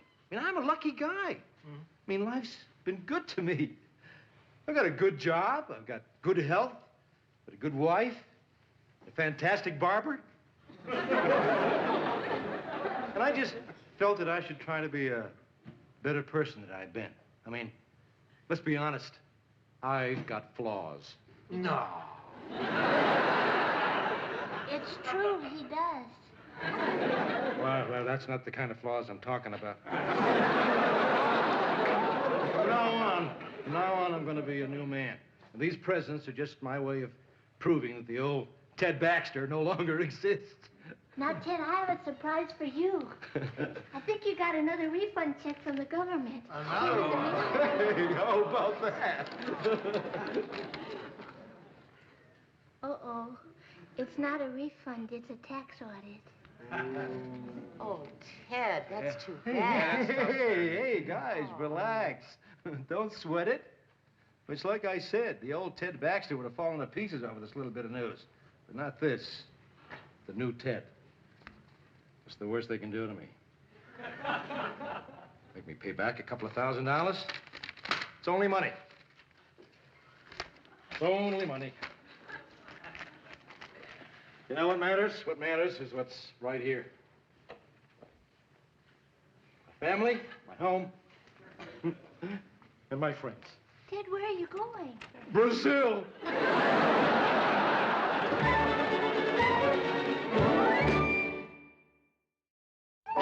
So then, I wired this speaker to this connection, just like Murray told me to, and all it did was just make this weird sound. All right, I'll tell you what I'll do. I'll come by tonight and hook up the whole thing for you. Oh, Mr. Grant, no, I couldn't ask you to do that. I'm sure you must have more important things to do. You're right. Tonight's the night I usually count my socks. I'll call him twice next week. Hey, thank you a lot. Say, Mary, you've got to help me with my tax audit. Yeah, sure, Ted. What can I do? Well, the Internal Revenue man is coming tomorrow to check on some deductions. Uh-huh. Well, just say that I took you out to lunch a few times last year and we discussed business. A few times? 217. Ted, you never took me to lunch. Okay, just say an even 200. Ted, look, I know this is important to you, and I'd like to help you, but please don't ask me to lie. Oh, that's not lying, Mary. It's just exaggerating. Everybody does it. The government expects it, don't you see?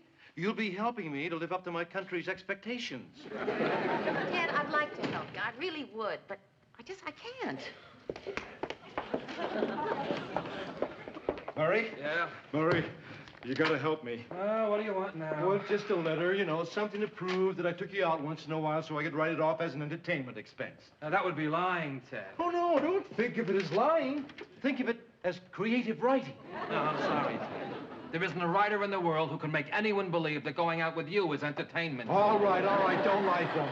But if they should ask you if I ever took you out for lunch, tell them the truth, because I have. When was that, Ted? On your birthday last year. Don't you remember? No, I don't. Well, sure you do. Remember? I took you to that deli across the street. We had to wait 10 minutes for a table. Then when we sat down, a waitress named Sylvia took our order. She had on funny white shoes, and she wore a Band-Aid on her thumb. Don't you remember? I'm sorry. Well, sure you do. You had a hot pastrami on rye with mustard, a sour pickle, and a side order of potato salad. I had a corned beef sandwich with a side order of French fries. Then you had a tea with 2 sugars, and I had coffee light and a cheese Danish because they were out of blueberry pie. And then the check came, and I didn't have any cash on me, and you loaned me $10, and I promised I'd pay you back. Oh, yeah, but you never did. Well, can't expect me to remember everything.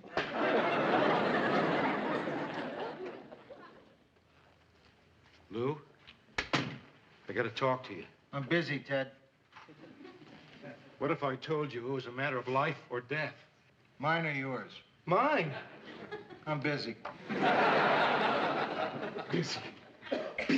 I'm busy. You're always busy. Well, that's not fair, Lou. I mean, if Mary or Murray came here, you'd take the time. If I come in here, you're too busy. Well, you're absolutely right, Ted, and I apologize. That was very thoughtless of me. I want you to know that if you ever have a problem, no matter how big or small, I'm always here to help you. Thanks, Lou. I really appreciate it. Anytime.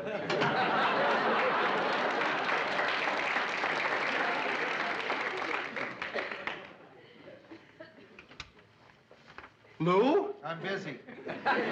You didn't hear my problem. Okay, what is it? Well, last year, I went out and bought a whole new wardrobe. Mm-hmm. And I put down on my income tax return that I needed that wardrobe, you know, for my newscast, so I could write it off as a business expense. And now that you're getting an audit, you want me to back you up that you wore all this stuff on the air? Well, it's just a couple of things, Lou. Yeah. I mean, things that I could actually have worn on the air. Mm-hmm. Suits, sports jackets, slacks, evening gowns. Evening gowns. Okay, they're for Georgette, but they don't have to know that. And you want me to say that you wore an evening gown on the 6 o'clock news? I'm not asking you to say I look good in it. Get out of here before I throw you out. Lou, please. Please help me. I'm in deep trouble. How am I going to get out of this jam? I don't know, Ted, but I will tell you one thing. Even if you do get out of it, it'll be on your conscience forever. Maybe you'll be able to fool the auditor. Maybe you'll be able to fool the whole Internal Revenue Service. But there's one person you'll never fool. Yourself. Till your dying day, you'll know that you cheated the government of the United States of America. How's that gonna make you feel? A hell of a lot better than I do now. Now all I have to do is connect this lead to this terminal right here, and this one to this terminal. Gee, Mr. Grant, I had no idea you knew all about this kind of stuff. Where'd you learn it? At Fort Dix when I was in the service, across from the base. There was this little strip joint where the guys would hang out. So? So, there was this one girl named Velma. Velma and her magic tassels. She used to spin them in time to Bumble Boogie. Anyway, there was no band in the joint, just a phonograph. They used to break down a lot. Naturally, when the phonograph stopped spinning, so did Velma. So? Any guy who couldn't fix a phonograph got shipped to Iwo Jima. Hey, Mr. Grant, can I ask you something? What is it? Well, Ted's having that tax audit tomorrow, and I was just wondering, isn't there something we can do to help him out? Mary, are you saying we should lie for him? No, Mr. Grant, I'm just thinking that maybe we could give him a character reference, you know? Tell the auditor what a wonderful guy Ted is. Mary, are you saying we should lie for him? You know, I was up all last night trying to figure out something nice I could say about Ted if I had to. Mm. But the only thing I could come up with is, in the 7 years I've known Ted, not once has he clipped his toenails in the office. Well, I wouldn't worry too much about Ted. I'm sure he'll come out all right. He always does. Well, why don't you get busy? It's all connected. You mean that's it? Hmm? It's ready to play? Yeah, turn it on. Oh, please, let it work.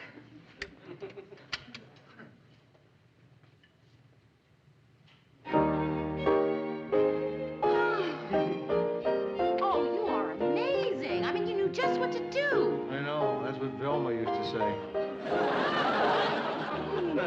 Oh, that's just beautiful. I mean, I was starting to think I'd never have music in this apartment. Oh, but that sound. I mean, it's even better than I dreamed it would be. Hello? If you don't turn that thing off, I'm calling the cops. Rotten kids.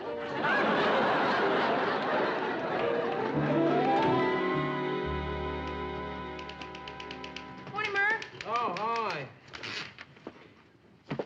Where'd those come from? Dad. You're kidding. No, I'm not. Read the card. Roses are red, so here's a big bunch. Please tell the income tax man I took you to lunch. Is that all you got? I got a blender. Hi, pals. Hey, Murray, how's my most favorite person in the world feeling today?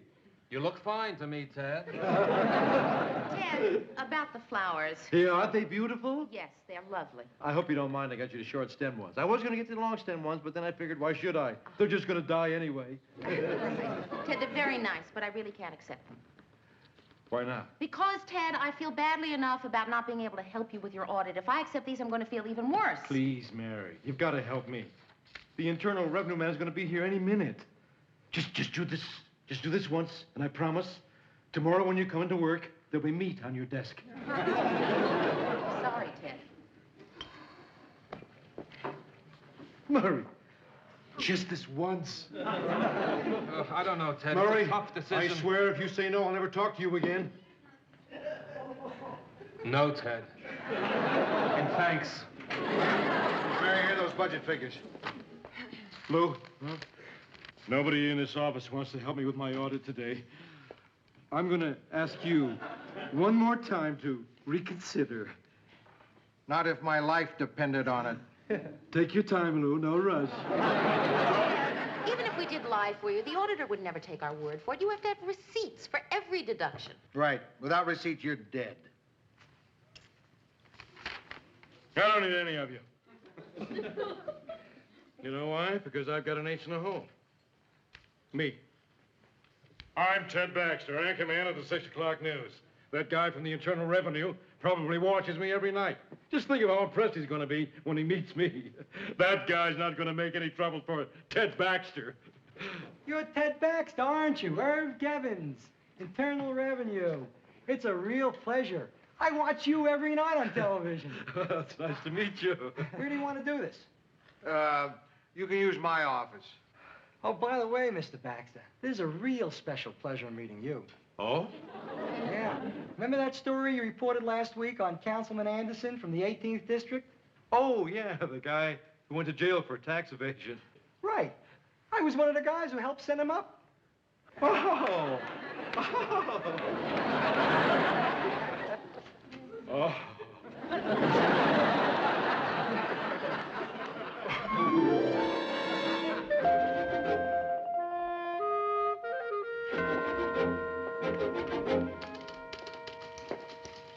Oh, Mr. Grant, I feel awful. Isn't there something we can do? Relax, he'll be all right. At least he's got one thing going for him. If he pleads ignorance, they can't call him a liar.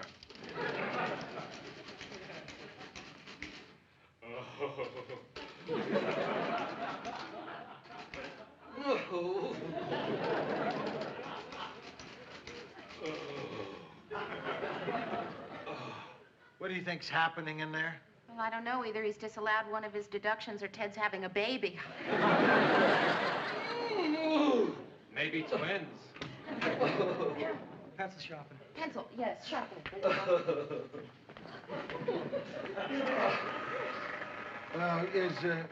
Is he gonna be all right? It's a little too early to tell.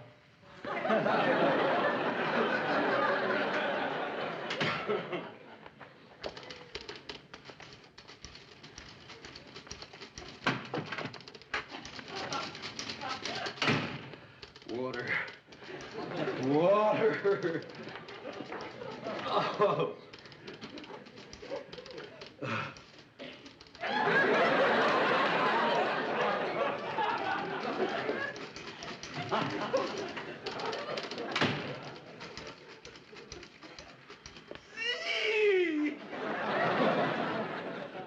I owe $7,000?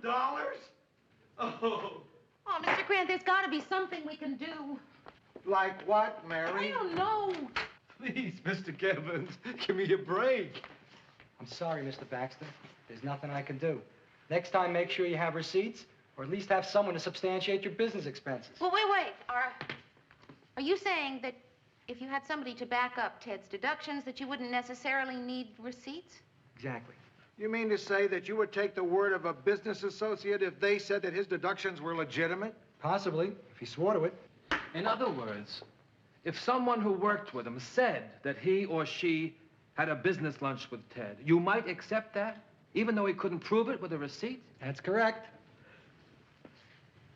That's very interesting. It sure is. Live and learn. Bye, Mr. Baxter.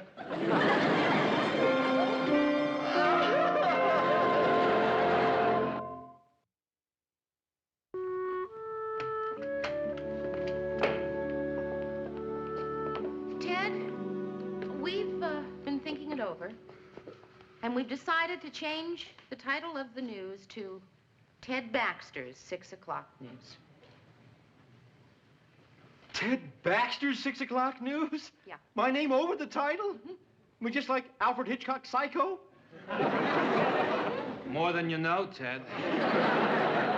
Gee, thanks, guys. Wait a minute. Wait a minute. Are you saying this because you think I deserve it? Or because you feel sorry for me because of the tax thing? Ted, we are saying this because we honestly and sincerely believe that you deserve it. Isn't that right?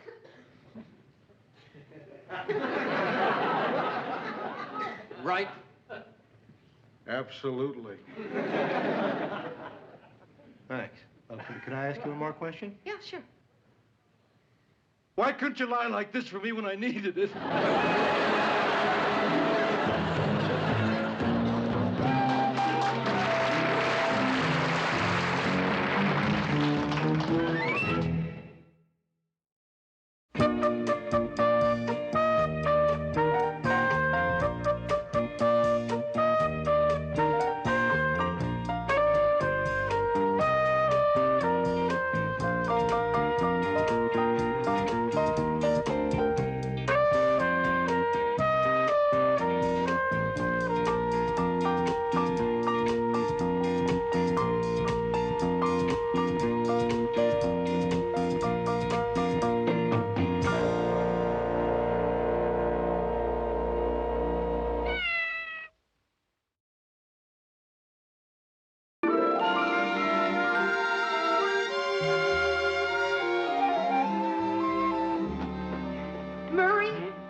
I have the most incredible news. Oh, yeah? What is it? Well, I can't wait to tell you. Oh, tell me. Murray, you're just not going to believe this. At this rate, I'm not going to hear it. Okay, well, you know how hard it is for us to come up with new guests each week for Talk of the Town. Yeah? Okay, I have a friend at the State Department who handles visits to this country by important people, and Murray, guess who we're getting for the show? Who? Murray, you're not going to believe it. Mary! All right. Prince Charles of England. Really? Yeah. I mean, my friend is pretty sure. Murray, think of what this can do for our ratings. Yeah. Wow. Ted interviewing Prince Charles. What a great bicentennial gimmick. Starting another war with England. Guys? Oh, Ted, I have the most incredible news. Really? What is it? I just can't wait. Ted, you're interviewing Prince Charles. Forgive me, Mary, but life is so short. Prince Charles of England? Yeah, heir to the throne, the crown prince, son of the queen. Son of a gun. You and I are going to have to do a lot of work together preparing for the interview. Hey, Murray. Imagine being a prince. Boy, he's got it made. He can have all the chicks he wants. You just walk into a bar and say, "Hey, I'm a prince." Okay, Ted, I will prepare a list of questions, and you will stick to that list. What's the matter, Mary? Don't you think I know how to talk to a prince? That's right, Ted. That's exactly what I think. Well, you're wrong. I can think of lots of questions. Lots of them. What was your favorite parade? Do you wear your sword in the subway? What advice would you give to kids who want to get started in the business? Lots of them. Hi, Julie. Sue Ann, guess what? I may be having Prince Charles on my show. Oh, Mary. Oh, you and he would make a wonderful pair. If only you weren't so old, American, and common. Hi, Lou. Don't get up. Don't worry. Oh, Lou, you're so transparent. Pretending to be gruff. You're just like chicken Kiev. A crusty shell, but all soft and runny on the inside. Sue Ann, don't compare me to food. I don't like being compared to food. Shall I compare thee to a summer's day? Thou art more lovely and temperate. Rough winds do shake the darling buds of May. Hey, I liked it better when I was soft and running. Sweet, adorable, bashful, shy Lou. Yeah.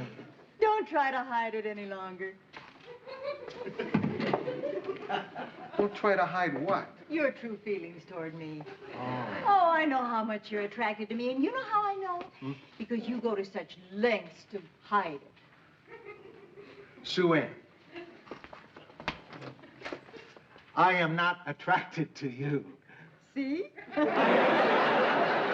That's why you're always avoiding me. Because you know if you get too close, you're afraid the little pilot light of desire that flickers within you might turn your whole oven on.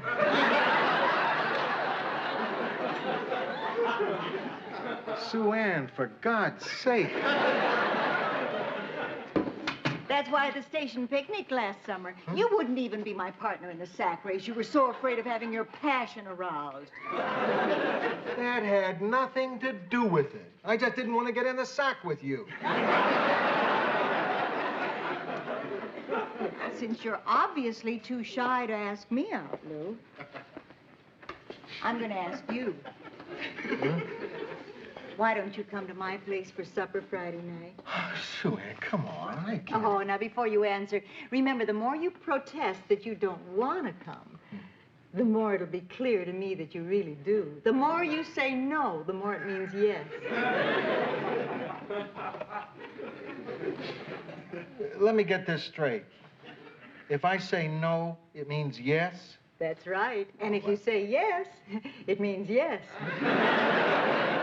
So what's your answer, Lou? Perhaps.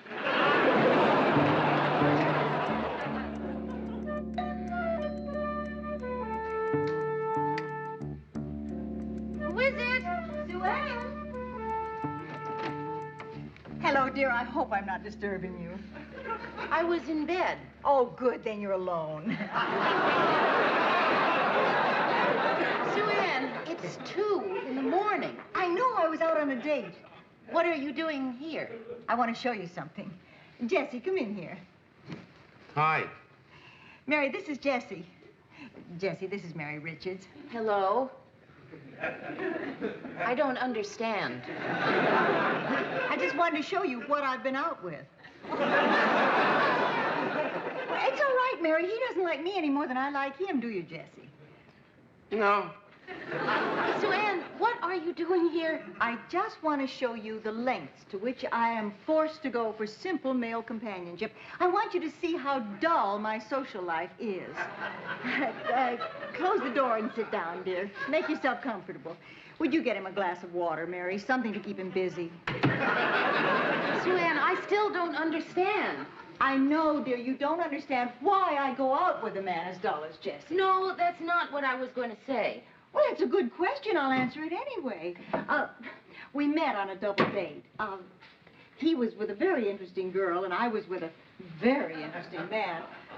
And after we ordered our dinner, his date and my date left to wash their hands, and we haven't seen them since. Sue Ann, I'm very sleepy. Jesse has that effect on people. You know what he does for a living? You know those little celluloid things that go on the ends of shoelaces? He makes those. There's not even a name for them. He doesn't even know what to call them. When I asked him what he did for a living, he had to take his shoe off to show me. Watch. Jesse, what do you do for a living? Oh, no, that's all right. Thank you. Thanks. You know, she's always making fun of what I do for a living. But those little things on the end of the shoelaces are very, very important. I mean, if you didn't have them, it would be murder trying to get the shoelaces into those little holes. Very true. Sue Ann, I don't want to appear to be a poor hostess, but what has all this got to do with me? Mary, dear, you can help me escape this. Now, Jesse's typical of the kind of men I go out with. Well, maybe not typical. He's one of the better ones. Good water. Sue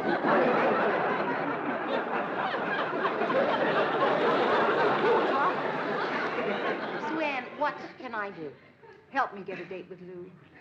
I would like just one shot with him, Mary, and I really think if we could go out once, he might really learn to like me. Sure, just because I don't like it don't mean he won't. Thank you, Jesse. Just one shot, Mary. That's all I'm asking. Don't you think I deserve that? Don't you think even I deserve one lousy chance to be happy? Oh, Sue Ann. Please, Mary, please. Well, I don't know what you think I can do, but if I can help, I'll try. Promise? Yes, I promise. Mary, dear, dear, sweet, wonderful friend.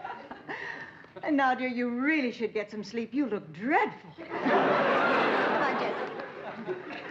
Thank you. It was very nice meeting you. A pleasure. Look, if you'd like, I can drop her off and come back later. Don't think so.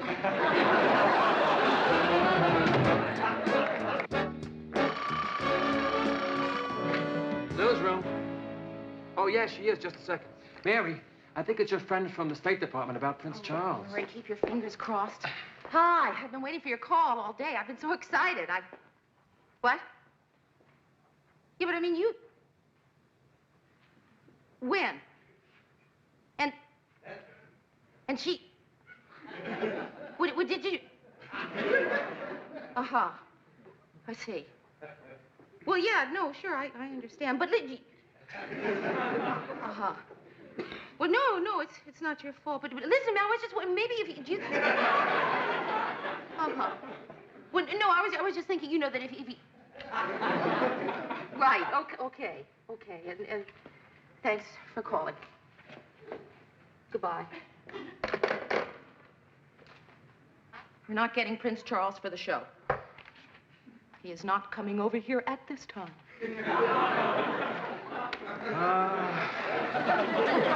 Hurry, what are we going to do about a replacement? Hey, look, how about my human interest file? You know, all the offbeat characters we've covered in the past year. Maybe we'll... Hey, what about that? R.D. Thalacker of St. Paul, who attempted to enter the Guinness Book of World Records by growing the longest toenail in the world. Murray, you're suggesting replacing the Crown Prince of England with a 14-inch toenail? God! Oh, what about this one, man? The amazing Garavelli, the man who can stop a cannonball with his stomach, I don't think. Yeah, big deal. I'm sure Ted could do the same thing with his head. What else have you got? Let's see, now this is a possibility. Yeah? It's the king of the gypsies. He's not the national king, he's just the local one, but he's very colorful. Okay, at this point, I'll take anything. All right, Murray looks interesting. Let's see if we can book him. Terrific. Only Murr, why couldn't it have been Bonnie Prince Charlie? I'm sorry, man. I know how disappointed you must be. Well, it's just that they practically promised me the prince. I mean, people shouldn't make promises they can't keep. How true, dear. Oh, Sue Ann, listen, You know what you have to do, Mary. Yeah, so did Benedict Arnold.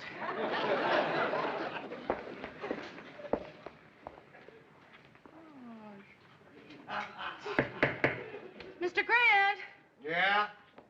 could I see you for a minute?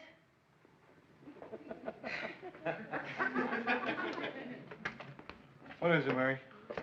Well, I was wondering if you would do me a favor. Depends. Well, you see, I have this friend, and, well, she has sort of a crush on you.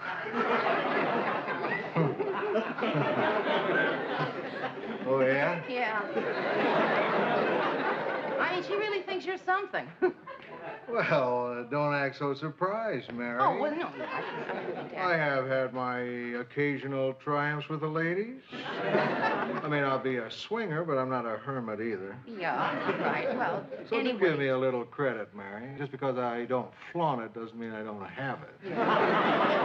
Right, okay. So anyway, this friend wondered if you're not doing anything, Saturday night, if you would like to have dinner at her place. Her place, huh? Well, Mary, as it happens, I'm not doing a thing Saturday night, so you can tell your friend I'd be delighted. It's a date. Okay. Only, why didn't your friend speak for herself? Oh, I don't know, Lou. I guess I was too shy.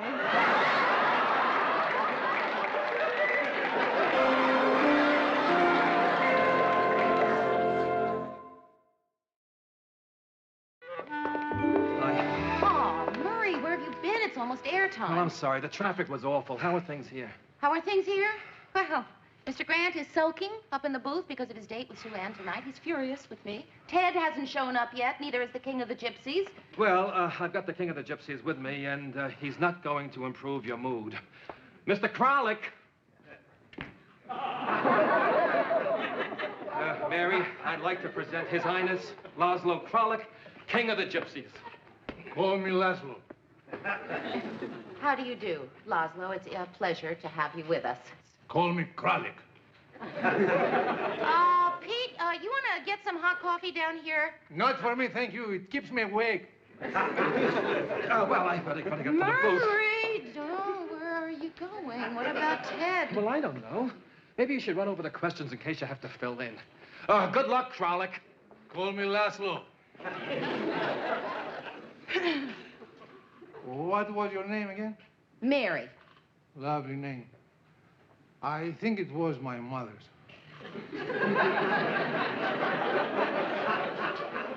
Got anything to drink?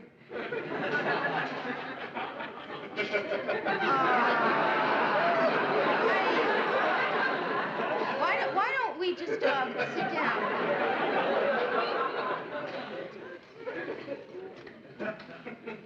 Now, Laszlo, let me ask you a couple of questions. Call me Laszlo. Right. How many gypsies are you the king of? How many you got?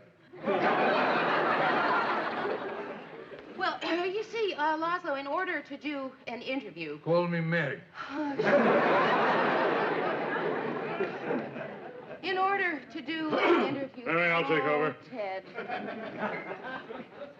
Your Highness, it's a pleasure to meet you.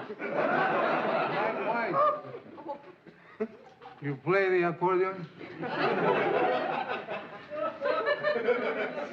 Why don't you just sit for a moment and we'll be right back to you. Mary, stay here for a second. Yeah, sure. Don't make any suspicious moves. Just get to a phone and call the police. Police? Why? What happened? I don't think that man is the Crown Prince of England.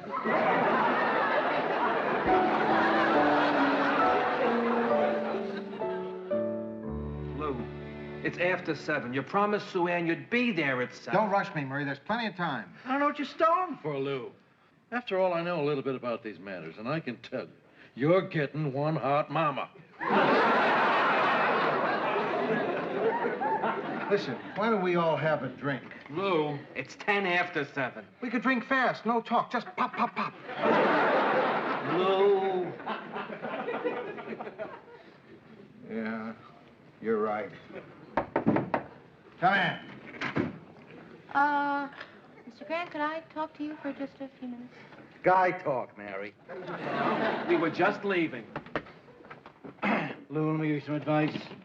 Tonight, when you're alone with Sue Ann, kiss her on the eyes. Makes them crazy.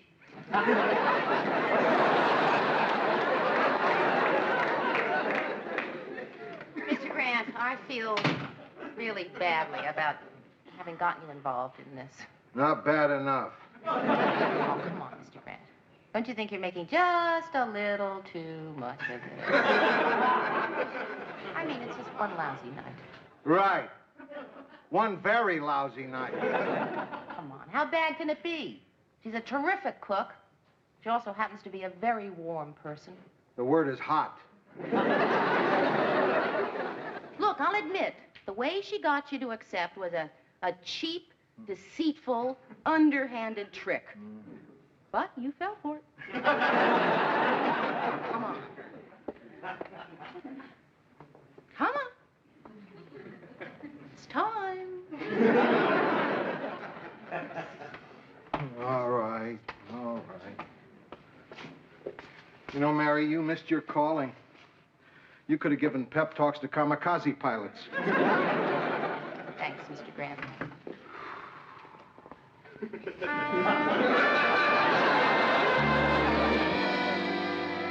You're a pleasure to cook for, Lou. You had seconds and thirds on everything.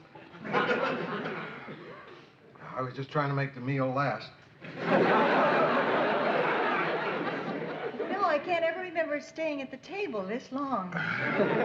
Well, I figure someone goes to all that trouble, the least you can do is enjoy it. There is nothing more rewarding than giving pleasure to a man. Right. Right. So, you got any more of those little toadstools? Truffles. No, we finished the truffles. We finished all the food, Lou. Oh, really? Oh, what about the cake? All gone. Great cake. Light, fluffy. Good. Now, why don't we take our coffee? What about bread? You got any bread? No, Lou. Dinner is over. Can I walk your dog? I don't have a dog. I'll go buy you one. Lou, why don't we be a little more comfortable?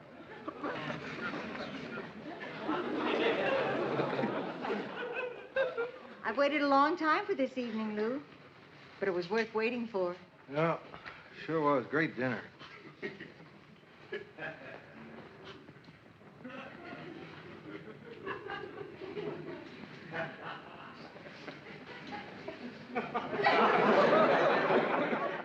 What's that expression? A great meal is the prelude to the symphony of love. Who said that? I did.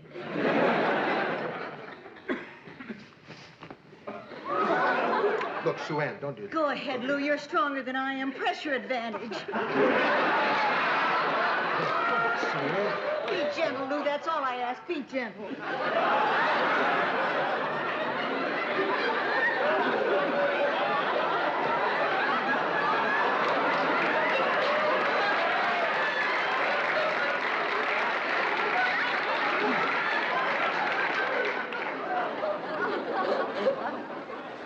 What is it, Lou? You want to be flattered? Coaxed? Cajoled? What does it take? Lord knows I went for broke on this date. What did I do wrong? Well, it's not. Is it me? It's not quite. If it is, you might as well just tell me to my face. Is it me? Yes. That's exactly it. You're absolutely right. It's you. What I mean is that you're much too good for this.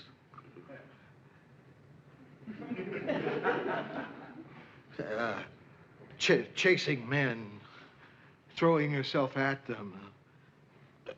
That's not you, Sue Ann. No. You have too much to offer. Hey, any guy would be darned lucky to catch you. But you have to have enough confidence to let him do the catching. You're a terrific broad. Woman, that is. Broad's okay. But you don't give people a chance to find that out. The treasure shouldn't do the hunting, Sue Ann. You're a treasure. You should act like it. Okay? I think maybe I better go. Lou, Hmm? that was a lovely rejection. Isn't life funny? I've been accepted by lots of men and felt rotten.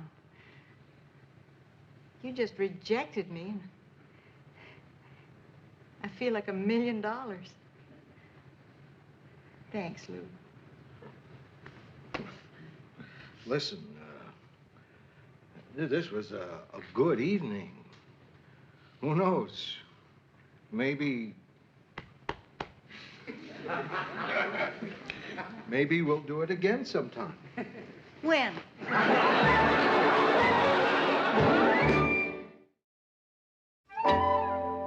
Yeah, okay, thanks. I'll be right there. Say, Mary. I'm sorry, Ted, there's a problem in the camera department. I'm looking for Mary Richards. He's right over there. Mary? Well, what can I do for you, Your Highness? When do I get money for my TV guest shot? Payroll takes care of that. It'll be a week to 10 days. Okay. Give me some money on account. I will not. Mary, you don't pay me. I put gypsy curse on your head. Gypsy curse?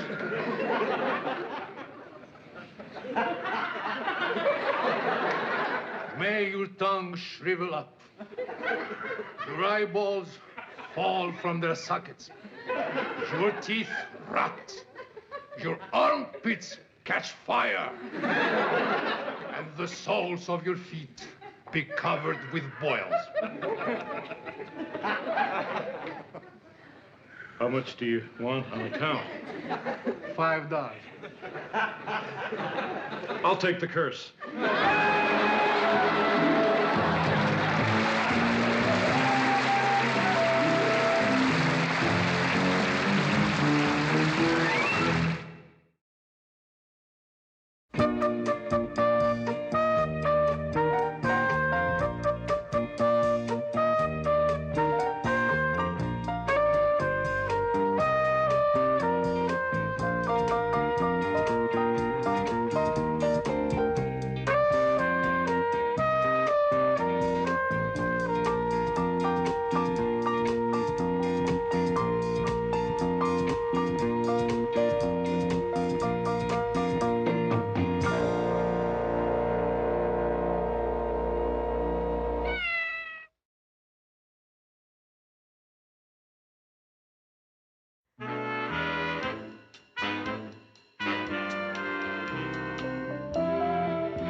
Talk about your good times. What a great evening.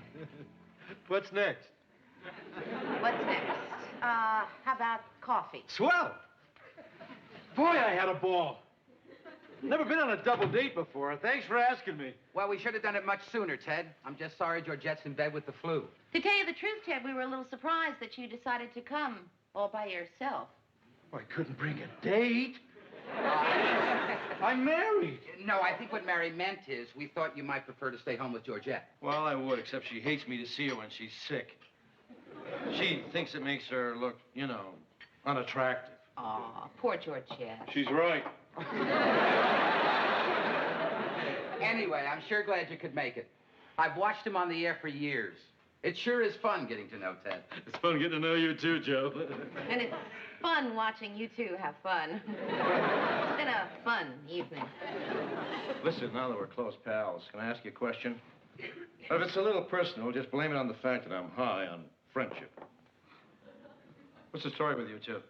Ted. Oh, relax, Murray. I'm not going to ask how far have you gone. And that's your business.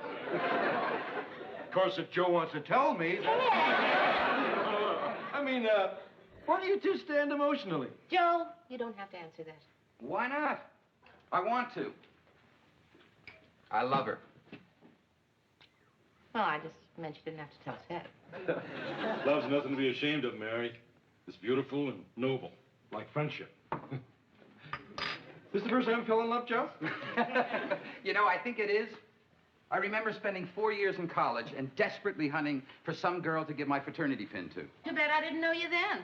Oh, Mary, if I had known you in college, I would have flunked out for sure. Hey, you're getting a wonderful guy here, Mary. Hang on to him. You've let a lot of men slip through your fingers, Mary. I know. I was one of them. Ted, sit. Oh, what a great evening!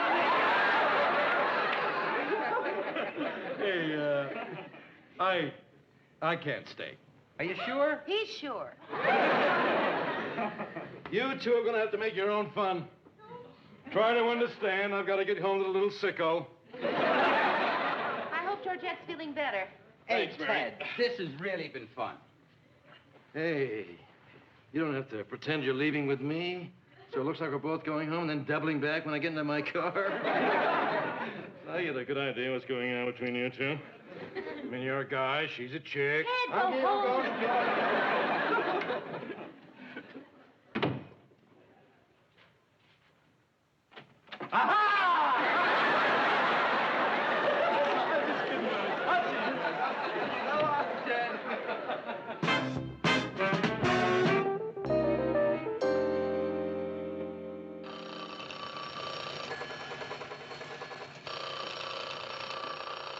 Nobody can pick up a phone around here?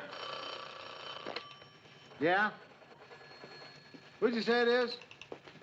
I don't know any Dan Whitfield. What if you are downstairs? Ooh, you know him.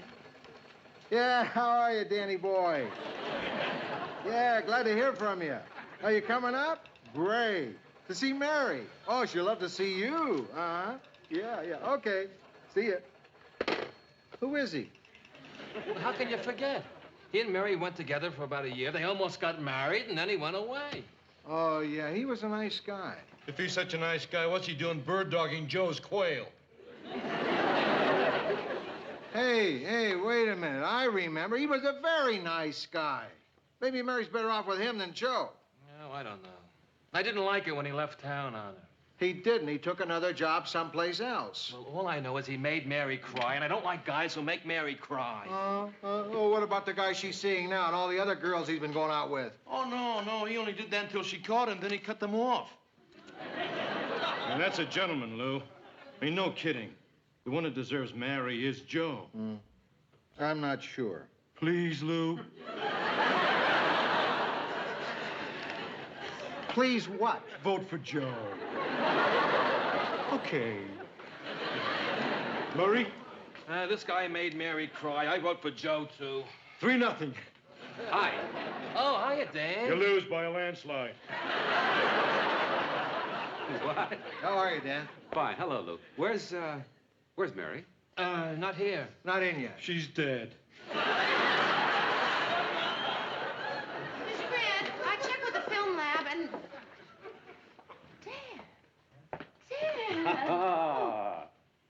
mother was right when she told me about women. Son, I'm the only good one. What are you doing here? Are you visiting or what? Moving back. I just got in, and I wanted to see you before I did anything else. Well, gee, it's really good to see you. Look, let's get together tomorrow night. There's a formal dinner dance at the university, and I'm supposed to go. What do you say, Mary? Come protect me from the undergraduates for old time's sake. Okay, sure, for old time's sake. Great. I'll call you tonight. Okay.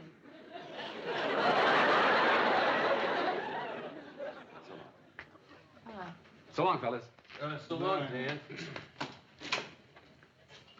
Thank the good Lord my good friend Joe didn't see you just now. If you were my woman, I'd whoop you. I'm sorry, Mr. Grant. I thought that someone could comment on my personal life like that. Well, it is very upsetting. What I do is my own business and nobody else's. Mary, easy. Hey, hey, hey, hey, hey. Hey, relax.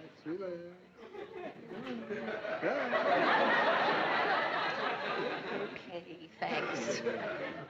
It's okay. I'm great at calming women down. Some men excite them, I just calm them.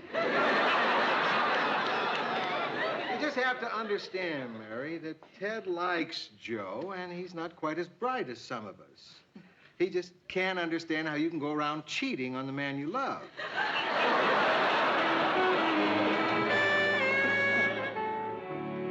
A truly fantastic dinner, Mary. Great stew, marvelous salad, and a mouth-watering dessert. Yep. You certainly are a wonderful cook, Joe. Where'd you pick it up, anyway? In the Navy. It was either that or disarming torpedoes. Joe, let's not do that now. I'll do it later. Come here, there's something I want to discuss with you. Okay, but before you do, I got a little gift for you. Oh, Joe, your fraternity pin. Yep. Why do I feel there should be a glee club singing? Thank you. It's really nice. That's terrific. Okay, you wanted to tell me something. Yeah. Right, there is something that I do want to discuss with you.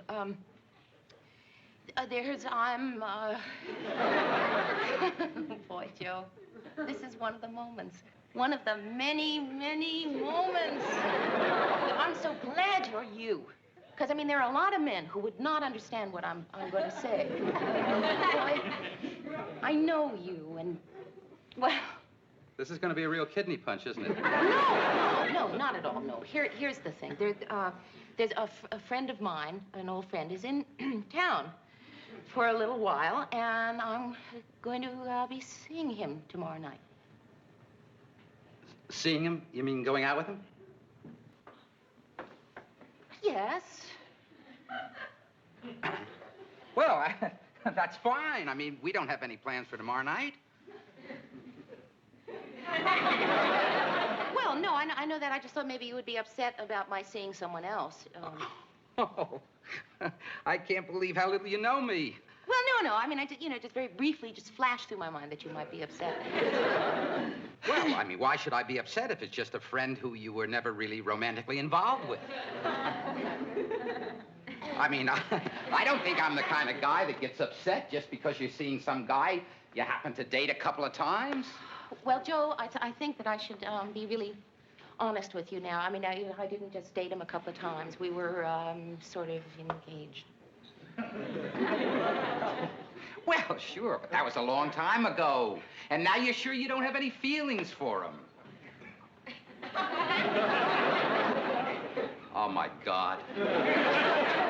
Listen, one of the reasons that I can be honest with you is because we're so good together, you know? And we can't let anything, like this kind of thing that's bound to come up in any relationship affect us. And I think it would be very wrong of me to duck it, whereas I think if I meet it just straight on and you and I end up on, more solid ground... Mary, why aren't you answering your phone?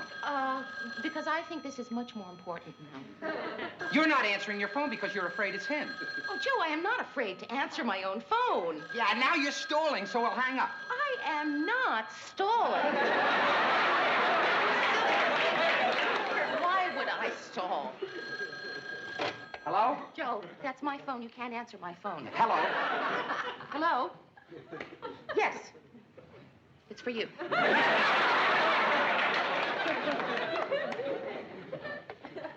Hello? Oh, hi, Ted. What's up? Yes, as a matter of fact, I sure am free tomorrow night. Yeah, well, that's very thoughtful of you, buddy. Sure. Let's do that. My place. And bring Maury and Lou. We'll play some poker or something. Thanks for calling, Ted. Bye-bye.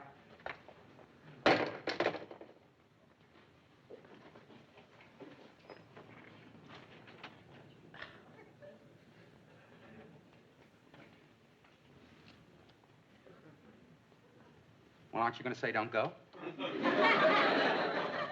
Well, I'm not sure what's best for you right now. Yeah, well, I mean, you can at least say don't go to a person. I mean, can't you give me that much? Don't go. I've got to.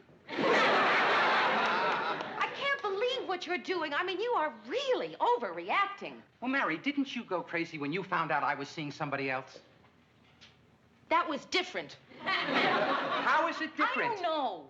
Well, I do.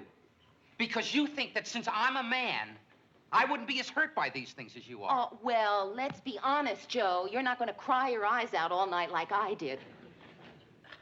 No. Now, I'll be doing the male version of crying. Do you want to know what that is?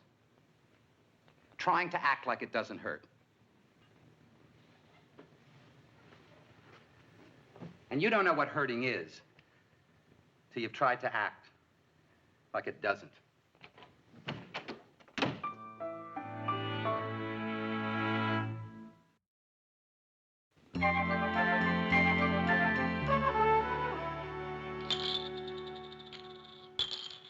Three kings.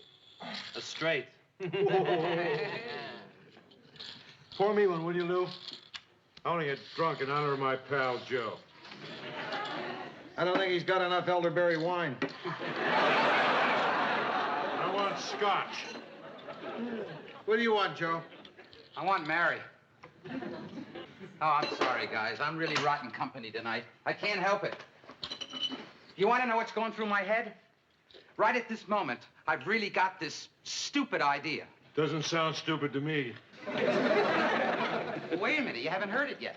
Oh, yeah, right. Take it. I got this terrific urge to rush over to Mary's place and burst in on the two of them. And do what? I don't know. I honestly don't know. It's just an irrational urge. I think you ought to do it. Yeah, I do, too. Seriously, you mean it? Sure. There are times in life when being a man means making an absolute ass of yourself. You said it. You know something? I may just do that. I may go over there. I think I will. Oh, wait a minute. Am I crazy? A guy can't go bursting in on two other people just because he feels like it. I mean, you just can't do that. Can he, guys? I mean, think a minute. Be sensible. Can he?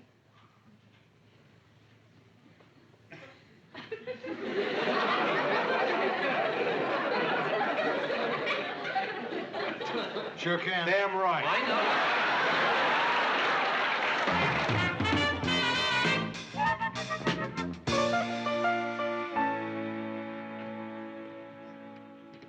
Oh, what a good evening it was. And so uncomplicated. Well, we'll soon fix that.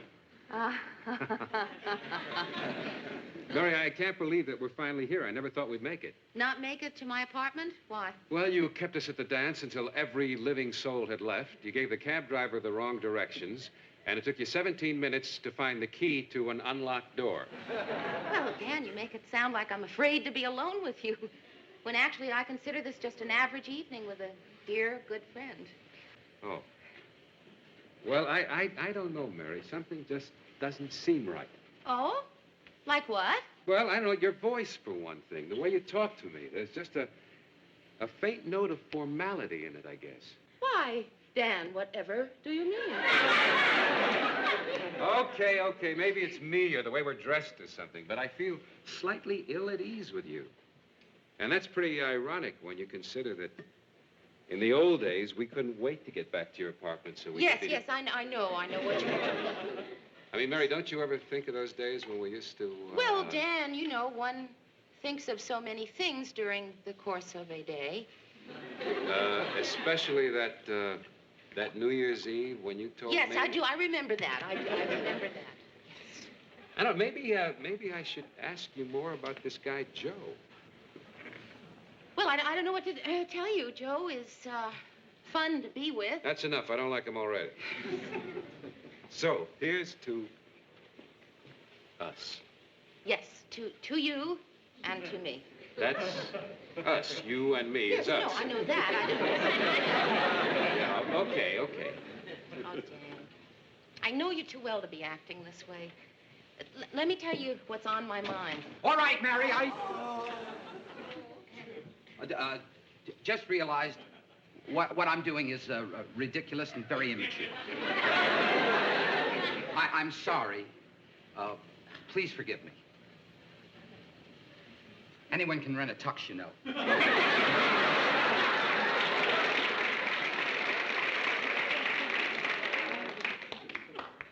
That was Joe. Oh. Well, he is fun to be with.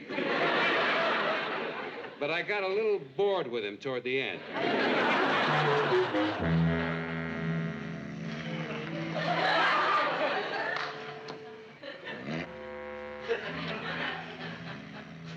Glad I'm not married anymore.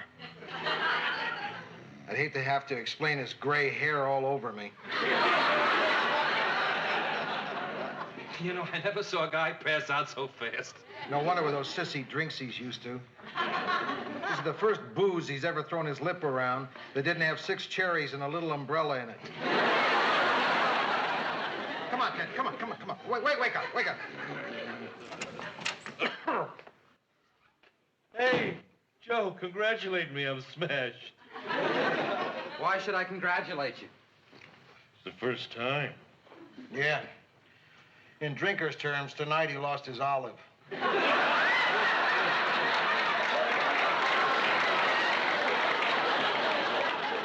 So, Joe, what happened? Did you do what you said? Did you go over there? Yeah, I went over there, and I acted like an idiot, and I think I cut my own throat. Oh, don't feel bad, Joe. You still got me. Mary, the fact that you know somebody else now doesn't matter. In the last 2 years, I've thought about you a lot. Yeah, well, I've thought about you, too. I mean, in New York, I kept seeing girls who reminded me of you. Oh, well, Dan, people are always seeing girls that remind them of me. I think in 1939, they turned out a whole lot of us. Really?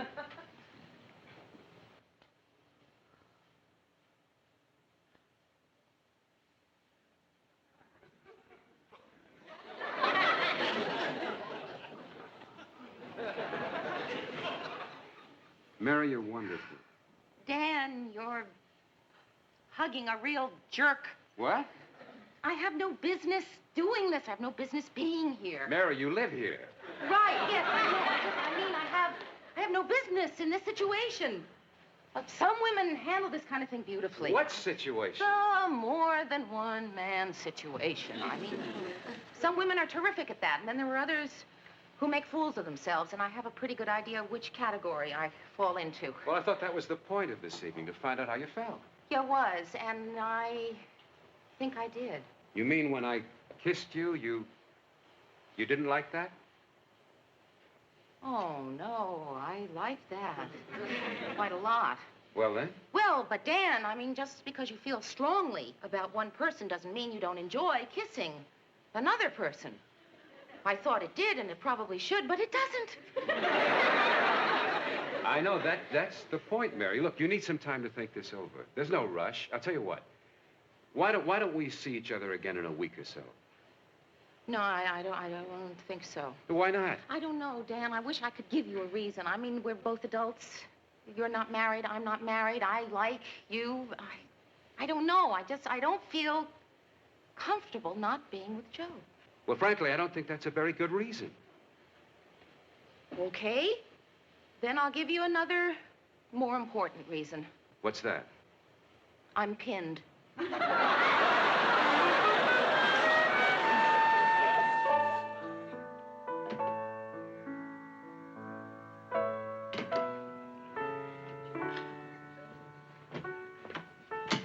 Hi. I just wanted to say that it's very immature of me to be here tonight. And incidentally, anyone can rent a sweatshirt. Very funny. You have a wonderful personality. Date over so soon? Mm-hmm. Party over so soon?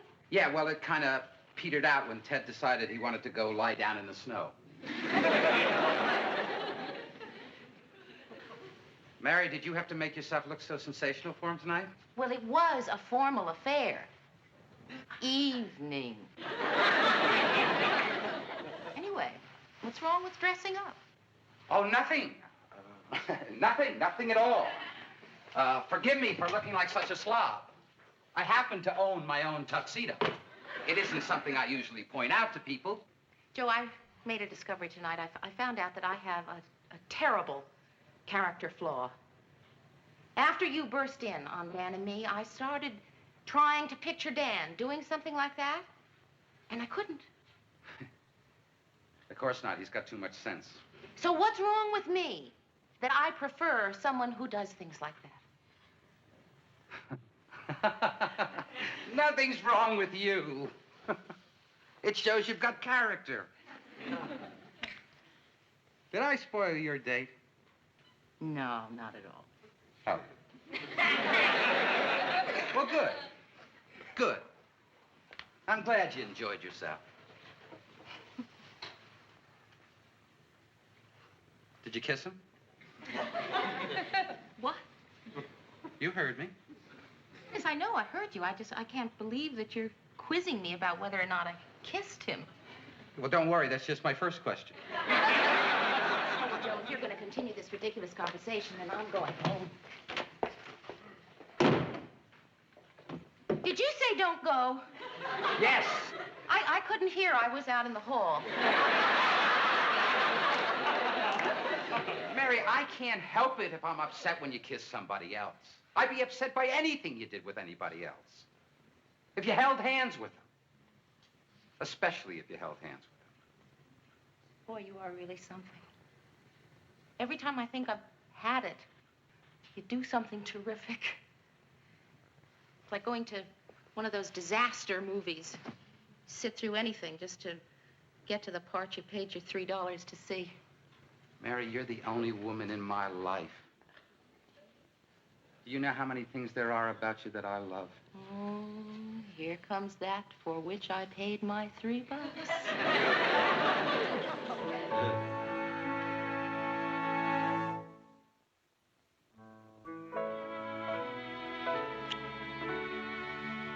Well, goodbye, Mary.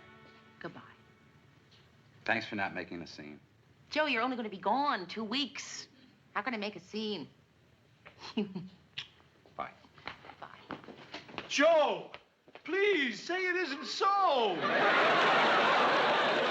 Don't go, Joe. Don't go. Stay here. And it's only for a couple of weeks. Will you right? Say you're right. All right. Will you write every day? Promise you'll write every day.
I smelled out in the hall.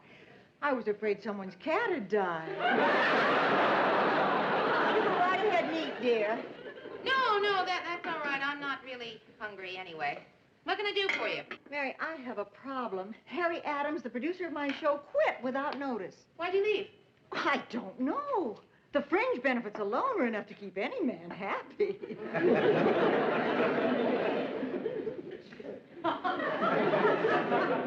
But I wouldn't worry about it, Sue Ann. I think you'll manage to find a new producer. After all, last year you managed to come up with 7 of them. Mary, don't you know why I'm here? I've come to give you your big chance. My big chance. Sue Ann, you're not going to ask me to produce your show. Why not? You'd be perfect. You're a free-thinking, independent, unshackled woman. Exactly the kind of person to jump when I whistle. Well, I'm very, very flattered, Sue Ann, but I already am a producer. Oh, are you really? Oh, Mary. As long as Lou is in charge of that newsroom, you'll never really be a producer. Sue Ann, I am the producer. I don't work for him, I work with him. And I think I can safely say that we are just about equals, Mr. Grant and I. Lou and I. Anyway, my leaving the newsroom is out of the question. Dear, I am offering you what every creative, artistic person needs. 100 clams more a week. Well, thanks, Sue Ann, but I really couldn't consider leaving. Mary, do yourself a favor. Sleep on it. I don't have to. I really don't. My mind's already made up. Are you sure? I mean, think what it would mean to do my show every week instead of working in that newsroom. No more deadline pressure. I'm sure. No more puny little salary. I'm really sure. No more long hours. No, really, positive. No more Ted Baxter. Okay, I'll sleep on it.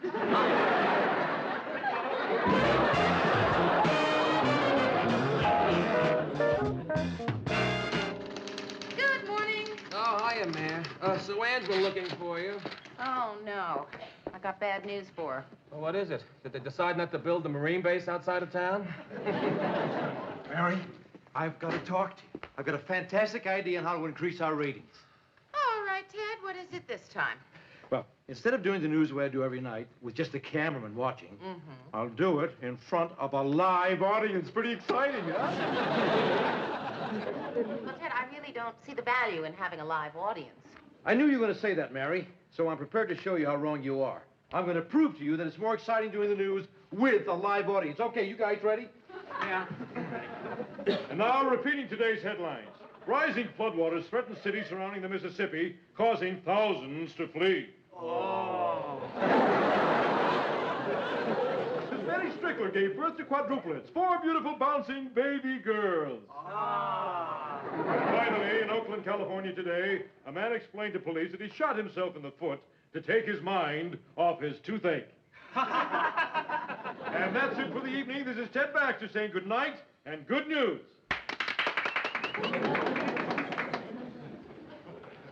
Well, what do you think, guys? Boo! You mean you're not going to do it? Ted, I don't think so. I'm sorry. Boy, a guy tries his best, works hard to come up with a concept, make the show a little different, and this is the thanks he gets. Shut up! Good morning, newsmongers. Hello. Hello, Sue Ann. Well, Mary, what have you decided? Well, Sue Ann, flattered as I am, I've decided to stay here in the newsroom. Oh. No, what's this all about? Oh, well, Sue Ann asked me to produce her show. So I'm sorry, Sue Ann, you'll just have to find someone else. Well, Mary, if there was anyone else, why in the world would I be asking you? Won't you reconsider? No, hard as you're making it for me. No, I'm going to stay right here. You sly devil. I bet you're holding out for more money. No, really, it has nothing to do with money. I'm willing to go another $50 a week, even though it does mean digging into my own bra. Talk about an inflated economy. $350 a week is a lot of money, but I have no intention of leaving the newsroom. This is the job I feel I should be doing. All right, Mary, I understand. I want you to know there are no hard feelings. Okay. In fact, I admire your integrity. And if you should ever change your mind, don't hesitate to come crawling. Thanks. Sue Ann, a crazy idea just popped into my mind. I hope you don't think I'm being too forward. You know that I've produced a couple of documentaries, and I know my way around television studios, so I was just wondering Are you saying you'd be interested in the job I was just offering Mary? Well, I'm saying that if you can't get anybody, I wish you'd keep me in mind. Why don't you kick it around overnight? I have other things I kick around overnight. Murray, I make quick decisions. Besides, I'm desperate. The job is yours. And just like that? Well, that's great, Sue Ann. Well, look, when would you want me to start? I need someone right away. Okay. Well, look, I better go in and talk to Lou. I'm sure we can work something out. Boy, I can't believe this. I'm going to be a producer. You know, Sue Ann, I'm so happy I could shake your hand. I know this is going to be the beginning of a wonderful relationship. We're two old friends who understand and respect each other, and I just know, working as a team, we should be able to put on one heck of a good show. You bet we will, Sue Ann. Miss Nivens.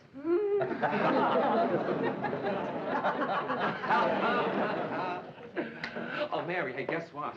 I'm going to be a producer. Isn't that terrific? I'm going to work with Sue Ann. Sue Ann? Yeah, isn't that fantastic? Well, yeah, Murray, that's really great, but, Sue Ann is... Oh, Mary, I know what you're thinking, but Sue Ann's nothing like that. I mean, deep inside, there is a warm, sensitive, understanding, compassionate human being. Huh. Besides, for $350 a week, I'd work for the Flying Melendez.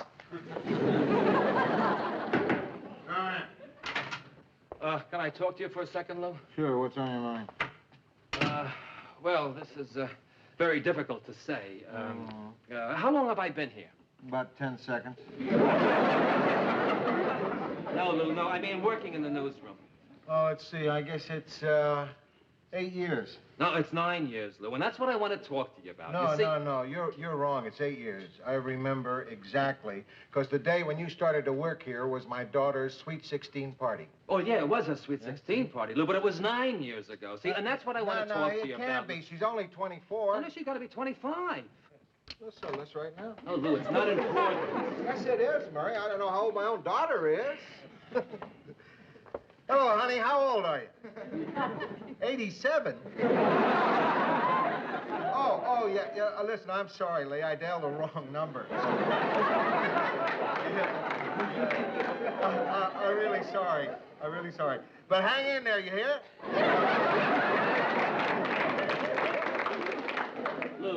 Lou, forget how long I've been working here. It doesn't matter. I was just trying to find a nice way of telling you what I have to tell you. What's that, Murray? Lou, I've got another job. I'm going to be a producer. Really? Yeah. Hey, that's terrific, Murray. Congratulations. Thanks, Lou. Murray Slaughter, producer of the news. Yeah, well, it's not a news show, Lou. Sports documentaries? What? Sue Ann. What? Sue Ann Nivens, the happy homemaker. What? Oh, Lou, I know it's not the greatest job in the world, but it pays more than I'll ever make as a news writer. And Lou, I need the money. Look, I understand. You don't have to explain to me. Thanks, Lou, thanks. Yeah, and you want to know something else? I think you're going to make a darn good producer, a darn good one. Sue Ann, huh? Yeah. She wants me to start as soon as possible, so I thought that I could do both jobs, until you find my replacement. We'll never replace you. You what made this operation tick. But don't worry, we'll manage. Come on, let's drink to your new job. The Murray Slaughter, the producer. Da-dum, da-dum. Sue Ann?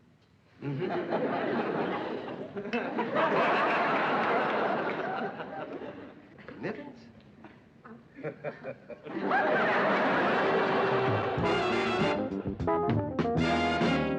And we managed to get an on-the-spot report of the raid of that porno theater downtown, which we can use on the news tonight. Terrific. How'd you do that? Luck. Some of our crew just happened to be in the theater at the time. Well, I just said goodbye to the guys in the studio, so I guess this is it. Hey, look, you only gonna be upstairs. We'll still see each other every day, right? Right. Oh, Murr, I'm gonna miss you. Me too, Mary. So long, Mary. Oh, so long, Murr. So long, Ted. So long, Murray. Have a nice lunch. Murray's not leaving for lunch. He's leaving for good. What do you mean leaving? Who's going to write my show? Well, John will. Oh, no. I don't want anybody writing my show except Murray. You've got nothing to worry about, Ted. John is a very good I writer. don't care. You know my style. You know how I... Mary, listen, I'm the star of the show, and I want Murray to stay here. Ted, Murray's been offered a job at a lot more money. Is that what it is, Mary? Is that the problem? Well, why don't you give him a raise? Murray's the best darn news writer in the business, and I want him on my show. I'm not going to let the quality of my show suffer because of a few measly bucks a week. Ted, there's no money in the budget for a raise. The only way we can give Murray a raise is if you want to take it out of your own salary. Don't be a stranger.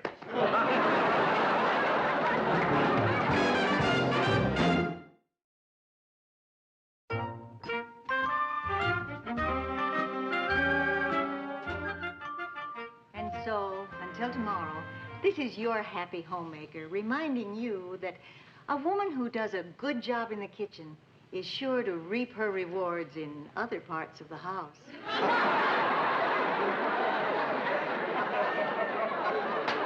Okay, guys, take a 1-hour lunch break. That was a great dress rehearsal, Sue Ann. Thank you, Murray. You know, you may be new at producing, but I can tell you're going to do a wonderful job. Now, would you be a dear and tell Charlie to watch where he puts his cigar? I just opened the bread box, and one of my lady fingers was smoking. Okay, and then I want to tell you about some new ideas I have for the show. Oh, good, Murray. I always love to try new things. As a matter of fact, I'm trying one this afternoon, and you can help me. It's a seafood soiree, and I need someone to open those cans of sardines. What? You want me to open sardine cans? Well, the prop man is out shopping, and the director is up in the booth, and the cameramen have this silly union rule about not opening sardine cans. So who's left to do it except my wonderful producer? I'm sorry, Sue Ann, but I don't think a producer opens sardine cans. He does around here. Unless he wants to be an ex-producer. Now, I'm in a hurry, so get the sardines and the lead out of their respective cans. Oh, and when you finish that, will you order some more paper towels? You're going to need them tomorrow when I do my salute to the Johnny Mop. Murray! Hey! No, how things going, Murray? How's the big producer? Oh, great, guys, just great. That's great, Murray. Really great. How come she's got you opening cans? What do you mean, these? I'm not doing this for her. I'm doing it for me. I'm thinking. I always open sardine cans because it helps me think. If I don't come up with an idea, I just close them up again. I'll have to try that sometime. So, guys, how are things in the newsroom? Oh, not bad. The new kid's working out okay. Oh, well, you see, Ted, I told you he'd be fine. Yeah, but you write much better weather forecasts than he does. Ted, the weather's been rotten all week. Maybe that's it. Hey, there's another thing. You know the way you used to tease me when you were in the newsroom? I tease you? Yeah. Well, you know, make little jokes about me, pretending that I was dumb. Ted, I wasn't pretending. See, that's the kind of thing I mean. Listen, we just came up here to see if you'd like to have lunch with us. Oh, gee, I'd love to, Lou, but I'm afraid I can't. I just have too much to do around here. I gotta check the lighting. I gotta give the notes to the guys on the crew. I gotta check the set, the audio, the cue cards. You know, I never realized before how important a producer is to a show. Yeah? I sure am glad you're a producer. I want you to know that I sure miss you. Oh, thanks, Ted. I can't think of anybody I'd rather be missed by. He did it again. See you later, Murray. Yeah. Hello, Lou. Hello, Ted. Yeah. Murray, dear, the station manager's going to be in my office at 3:15 for a meeting, and I'd like to have you there. What, the station manager? Well, sure, Sue Ann, I'll be there. Look, is there anything special I should know? Yes, he takes his black, and I take milk and 2 sugars.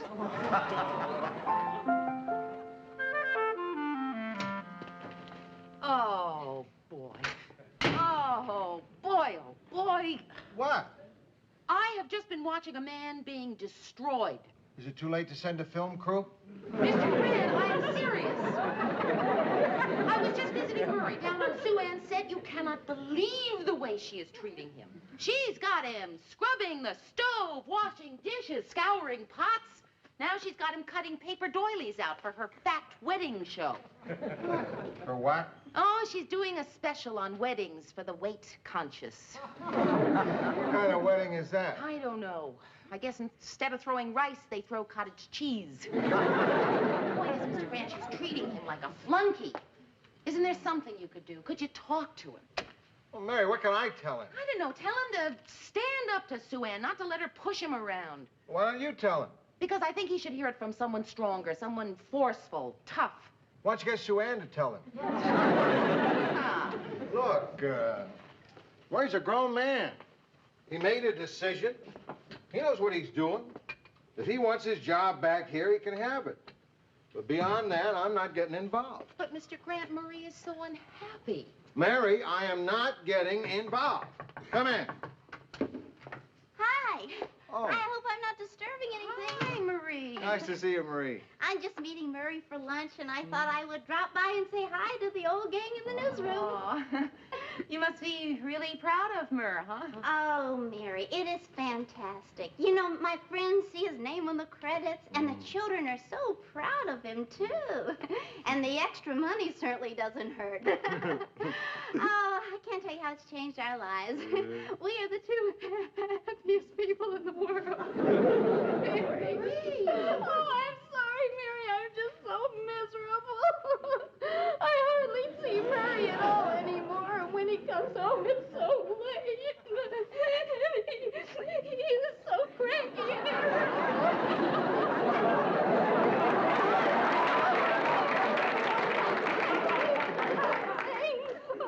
he's a nervous wreck, and he's making me one. Oh, Mary, I don't know what I'm going to do. Oh, Mary, I tried talking to him, but he just won't listen to me. I told him that what he's going through just isn't worth. There we are, Murray. My low-cal wedding cake. Everything but my pudgy little bride and groom. Do you know it's taken me 2 weeks to design and bake that? There are only 82 calories in the whole thing. A man could eat that entire cake, and by the time he finished, he'd have starved to death. Well, the pots are finished. I'll see you later. I'm going to take Marie out for lunch. Oh, hold on a moment, Murray, dear. I want you to help me for a minute. I have to put the finishing touches to my stylishly stout bridal gown.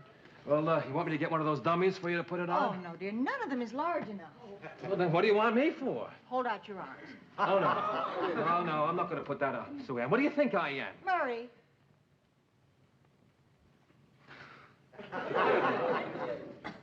There we are. You know, it's only going to take 2 seconds, dear. And don't fidget now while I'm trying to pin you. Look, this is embarrassing. I mean, it's humiliating. Look, I told you I've got a lunch date. Oh, you can go to lunch anytime. How often do you get a chance to wear a wedding gown? Hello. Hi, Sue Ann. Murray. Hi, Lou. Oh, how's everything going, Murray? Fine, just fine. I'm out of pins, dear. Don't sit down. I'll be right back. She didn't have a dummy big enough.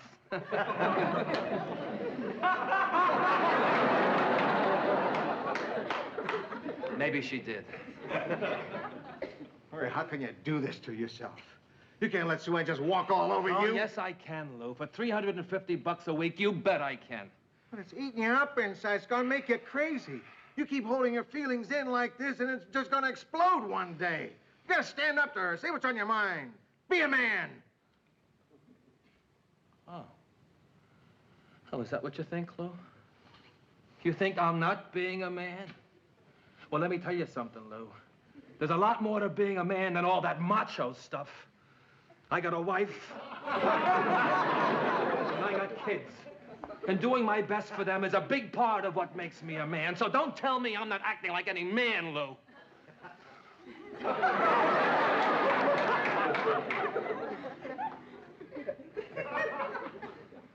I'm sorry, Murray. You're right. You're a man. And that's a very lovely gown.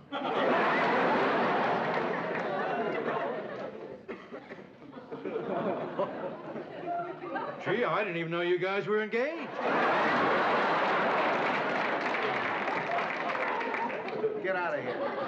Okay, Lou, but isn't it bad luck for you to see Murray before the ceremony? Get out of here. I just stopped by to ask if you wanted to have a lunch, but I guess you two kids want to be alone. Oh, get out of here. Okay, Murray. You're beautiful when you're angry. No.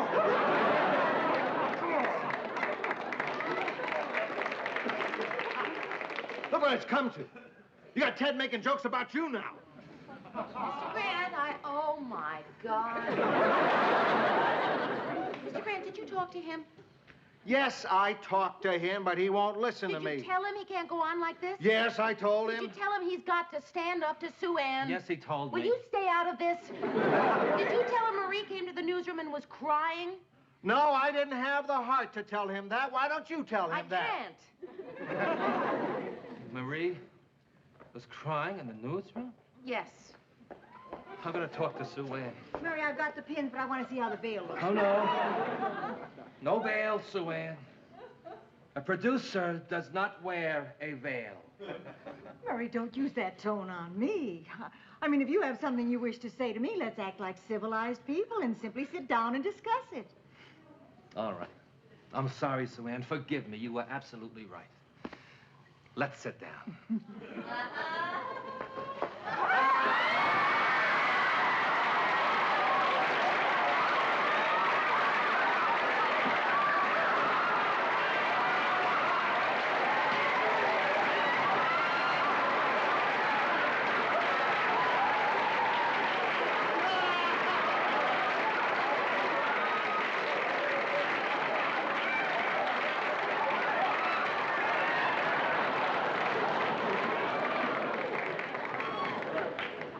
Now, if you will excuse me, I've got a luncheon date with my wife.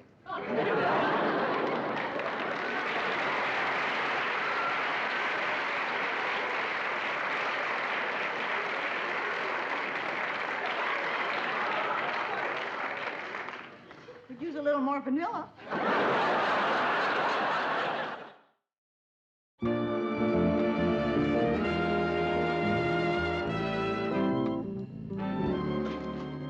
Hello, Mary. Hello, Murray. Hi, Sue Ann. Pull up a cake and sit down. I just dropped by to ask Mary a question. Dear, I have a date tonight. Do you think this dress is a little too suggestive? Well, no, I mean, tell me the truth. Now, be honest. Does it make me look a little easy, a little cheap? Well, a little, yes. Oh, good. I've got another date with my new producer. Now, he's a wonderful man, but he's not terribly aggressive. We had 3 dates before he even so much as held my hand. And then he only did that to keep me from unbuttoning his shirt. Well, Mary,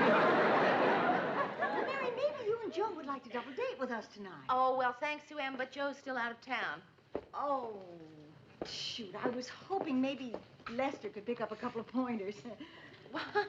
Well, she's got an idea, Mary. I mean, I remember reading about that gorilla in the zoo last year. They put a female gorilla in his cage, but he didn't show any interest. So they showed him a movie of 2 gorillas who were showing a lot of interest in each other, and eventually he got the idea. Oh. I wonder if I called the zoo if they'd show that film to Lester. Failing that, maybe they'll let you date the gorilla.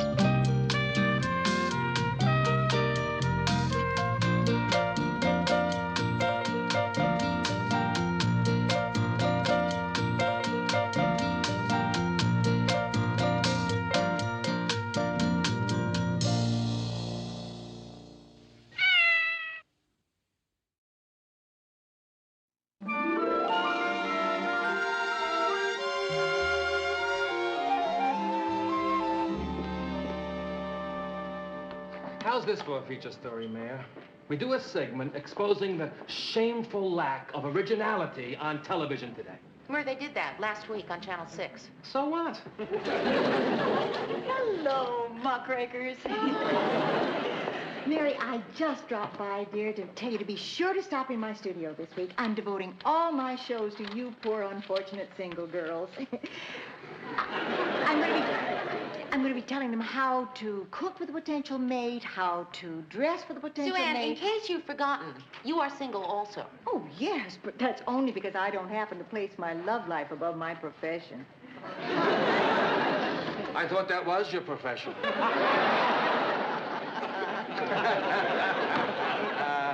Oh, Murray, witty Murray. Jokes fall from your lips almost as fast as hair falls from your head. No, do be sure to stop by, Mary. Today's show is called Why Date a Dud When You Could Grab a Stud? Okay, I've got it. I know, and I want it.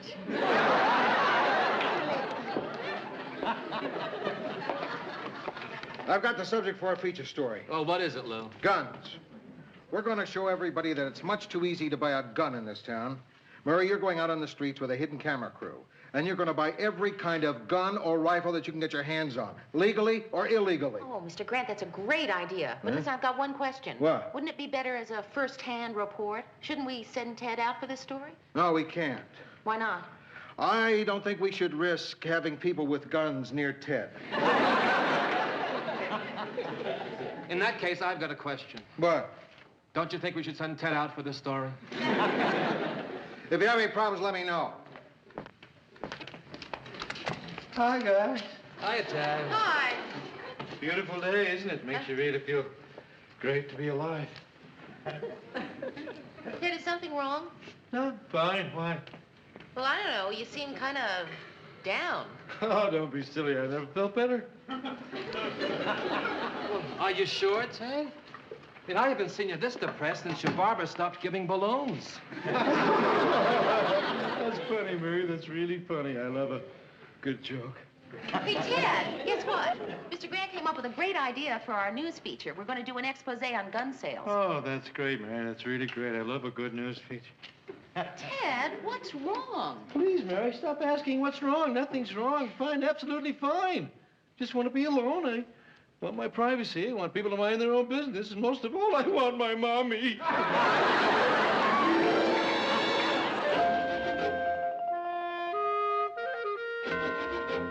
Georgette. Hi, what a nice surprise. How long were you waiting out in the hall? Not long, just until you came home. Oh, did you want to talk to me about something? Uh-huh. It's Ted. Mary, I'm thinking of leaving him. Georgette, you don't mean that. Yes, I do. I even told him so this morning. Oh, well, no wonder he was so upset today. Georgette, why? Because I don't think he loves me. Oh, well, that's just silly. What makes you think that? I wish I could tell you, Mary, but it's just not the kind of thing you can discuss. Well, Georgette, I want to help you. I really do. But how can I help you if I don't know what it is? I mean, you're going to have to be open. I can't. Well, Georgette, look, you obviously do want to discuss this. Otherwise, you wouldn't have waited outside my door for me to come home. Now, come on, what is it? It's our sex life. Maybe you're right. Maybe it's the kind of thing you can talk about, you know. I don't know what it is, Mary. Everything was fine until we got married. I mean, after all, some things you can discuss and some things you can't. Then all of a sudden, he became very cold. There are just some things that are better left unsaid. Lately, he's been sleeping out on the couch every night. The only time he comes to bed now is when he has a headache. Mary, I've tried everything. Exotic perfumes, romantic music. I even bought a see-through robe to wear over my pajamas. Bridget, I really think the person you should be talking to about this is Ted. I tried, Mary. He swears he still loves me. Says that it's just a stage he's going through. Well, there you are. Mary, that was 3 months ago, and it's only getting worse. I don't know what to do. Georgette, I don't really have much experience with this kind of thing. I mean, I wish I could advise you, but I think you should talk to someone who knows more about these matters. Maybe Ted needs help. What kind of help? Professional help. Maybe he should see a psychiatrist. I have a friend who's supposed to be just terrific. I mean, you could tell him that I told you to call. What do you think? Well, it makes more sense than what I had in mind. What was that? Black satin sheets.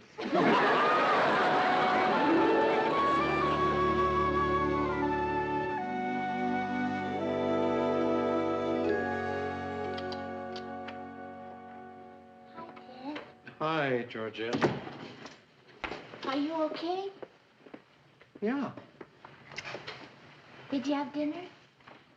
Well, I ate at my mother's. Did you have a nice time? Well, yeah, usual. We had dinner and we watched television, then I helped her glue her hair. Did you tell her about us? No. I was afraid I might break the poor woman's heart. You didn't mention anything?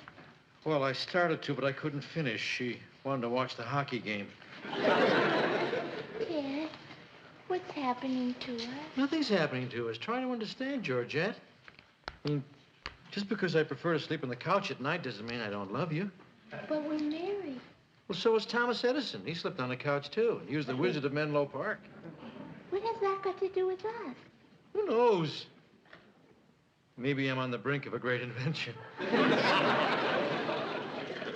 Yes? Do you really love me? Georgette, I love you as no man has ever loved another woman. I know.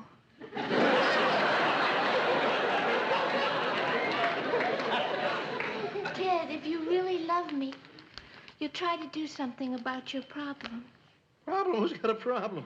You do, Ted. And I think you could use some help, honey. What kind of help? Professional help.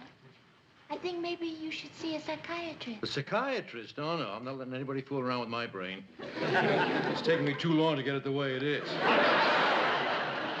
Ted, for your own sake. Georgette, I'm not going to a psychiatrist. I already made an appointment. I don't care. I'm not going. Please? No.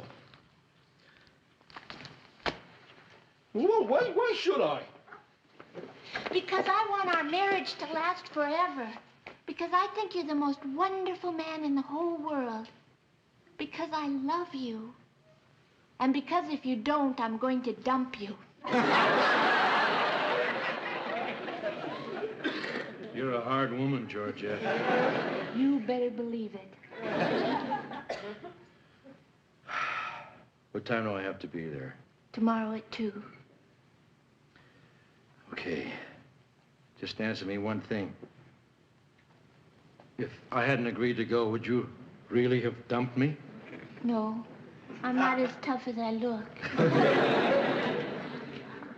Hey, what do you say we turn in early tonight, Tiger? Oh, teddy bear. I mean, if I have to go see that psychiatrist, I'm gonna need all the rest I can get.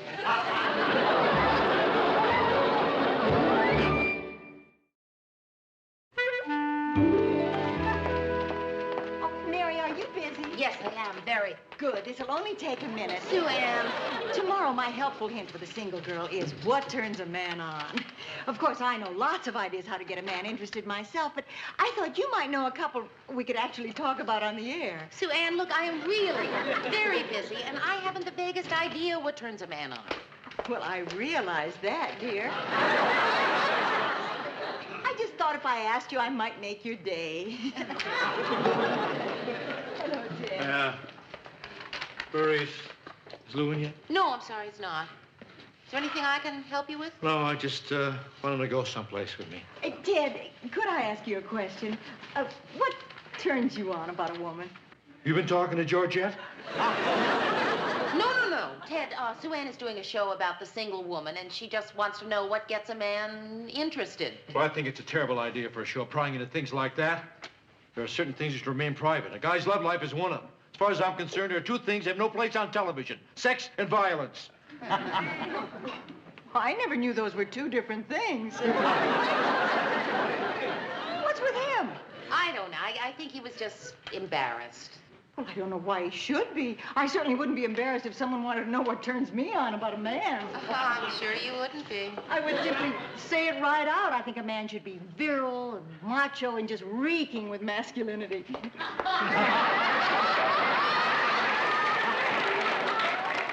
Well, what do you think? Thank you, God. Do you have anything with hair?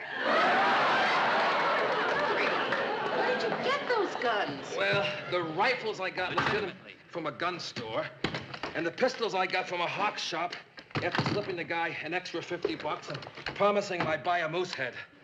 What about the machine gun? Oh, well, I had a lot of luck there, Mary. I got it from a guy who knew a maniac. Mr. Grant, look at this. Hey! Hey! Nice going, Not Murray. bad, huh, Lou? Yeah, where'd you get these? All over town. Yeah? Well, did anybody ask any questions? Yeah, one guy. Huh? See, I went into a sporting goods store, and I asked him if I could buy 10 rifles and 1,000 rounds of ammunition. Yeah? Then the clerk asked me what I wanted them for. What'd you tell him? Well, I told him I was going to start my own army so I could overthrow the government of the United States. Yeah, what'd he say? Well, then he asked me if I'd like to look at some uniforms. Hey, yeah, well, good story. Write it up and we'll put it on tonight. Good work, Murray. Hey, didn't anyone say anything to you going around with those guns? Oh, no. But it was the first time a cab driver ever gave me a tip. Expecting trouble? Ted, Mr. Grant's in now. Oh, good. I've got to see him right away. Lou, I got to talk to you. Ted, I'm trying to work. You don't just barge in here without knocking. Sorry.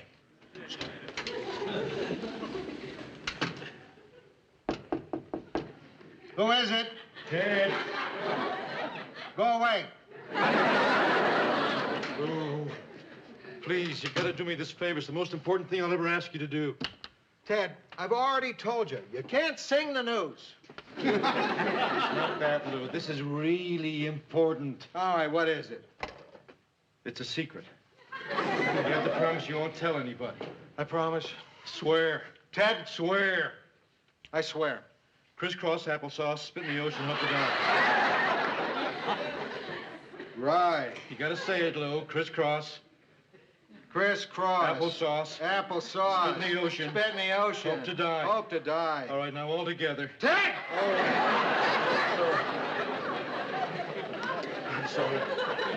What's a secret? Lou, I'm going to go see a psychiatrist. I can't tell you what it is. It's personal. I'll give you a hint. There's something to do with my mind. I have to see him this afternoon. I want you to come with me, Lou. I need you for moral support. Ted, I'm very busy. Please, Lou, my marriage depends on it. Your marriage? You're not kidding me, are you? No, Georgette will leave me if I don't go. Oh.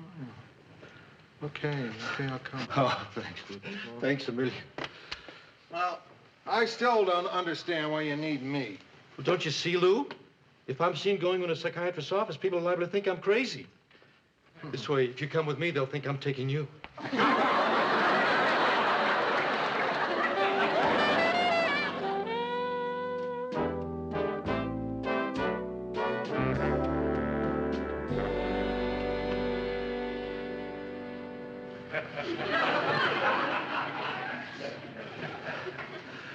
Lou, I don't want to go in there. What if the psychiatrist tells me I'm crazy? Relax, Ted, you're not crazy. I don't know how I can be sure about that. I've had some pretty strange dreams lately. Especially this one dream I keep getting all the time. Standing on the corner. Suddenly somebody taps me on my shoulder and I turn around, there's a kangaroo standing there. The kangaroo says, "Hello, what's your name?" And I say, "I'm Ted Baxter, the anchorman." The kangaroo says, "Well, you can't be Ted Baxter, the anchorman. I'm Ted Baxter, the anchorman." Then we start to argue, and the crowd gathers, some people, some kangaroos, and one duck. I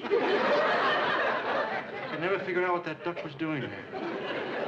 Anyway, finally, the kangaroo says I can prove who I am, and he reaches into his little pocket. You know, they have those little pockets. No.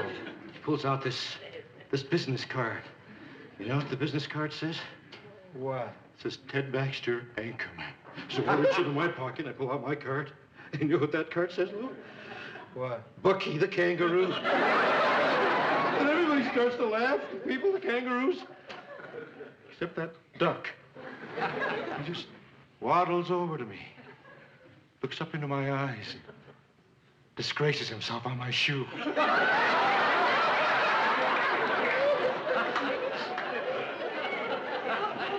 I've never told another living soul that dream, Lou.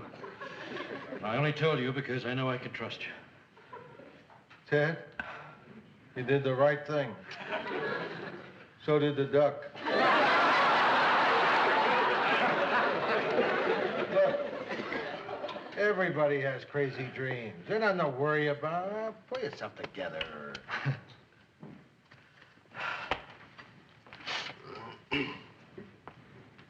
Lou?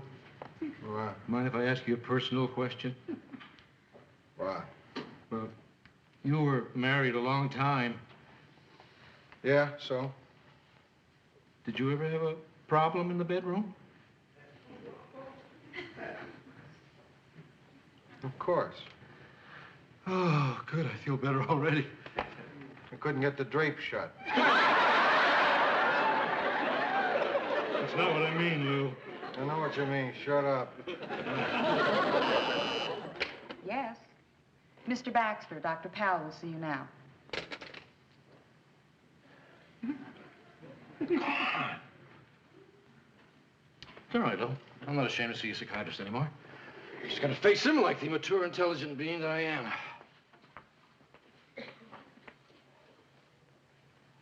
Don't worry, Lou. I'll see what the doctor can do about your bedwetting problem.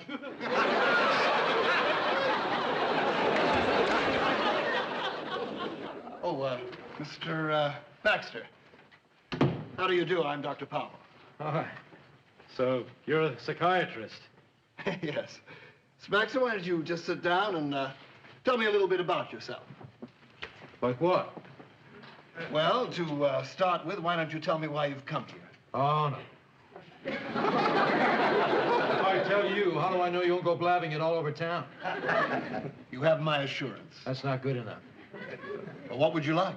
Tell me something weird about yourself. That way, if you tell on me, I can tell on you. Mr. Baxter, I'm a psychiatrist. Now, tell me something even weirder. Please, believe me, you can trust me.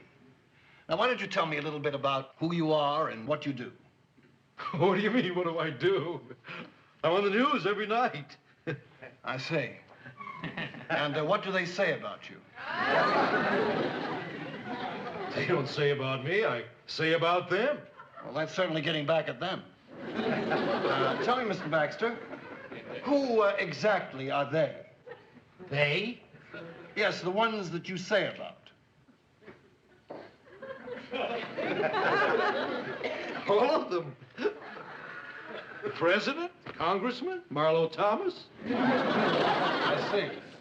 Tell me, Mr. Baxter, why do you think these people are all against you? I don't think they're against me. I'm a newscaster. I talk about them on the 6 o'clock WJM News. Of course. Ted Baxter. I've seen you. You're very funny. Thank you. Well, before we go any further, I think there are some things you should know about analysis. One, it can be a very lengthy procedure, and two, it can be very expensive. How expensive? My fee is $75 an hour. $75 an hour? Yes. Look, Doctor, I'm a desperate man. I'm terribly unhappy.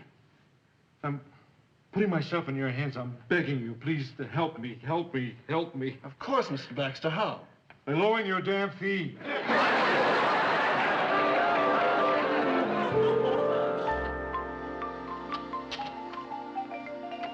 Georgette. Great news. I'm better. Then what? I'm cured. I had an honest, frank discussion with the doctor, and he's freed me of all my inhibitions. And I no longer have any problems with you know what. That's wonderful, Ted. Yeah, the psychiatrist told me that I've been substituting you for my mother. That I've been thinking of you with such reverence that I was afraid to show you any physical affection. That was the whole problem? Yeah. And I don't have to go back anymore either. I mean, isn't that great? Some people have to go to years for a cure from a psychiatrist, but not me. After only 3 visits, he said he never wanted to see me again. Oh, I'm so happy, Ted. What shall we do to celebrate? Well, now, you just leave that to me.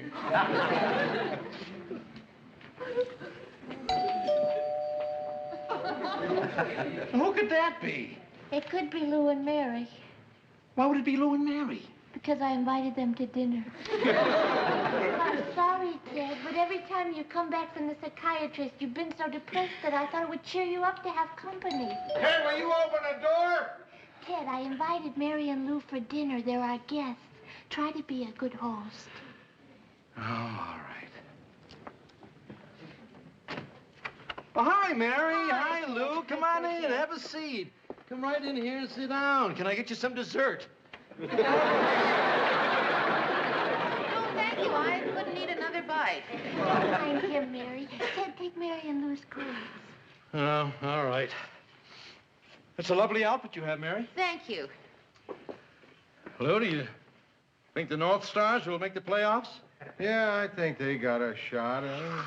Oh, well, it's time to hit the hay. Just a minute. I don't understand something.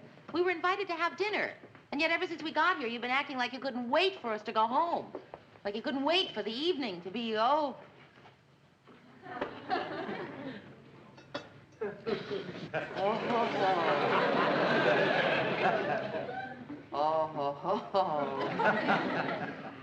Mr. Grant, could I talk to you for just a minute, please?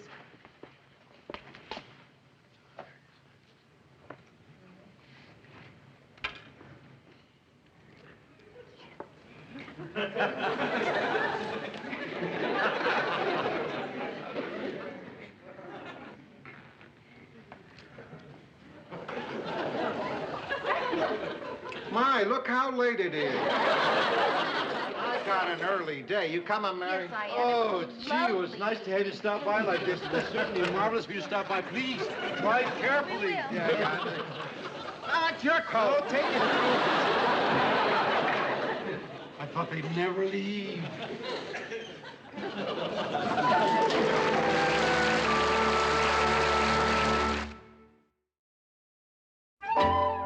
Oh, Mom.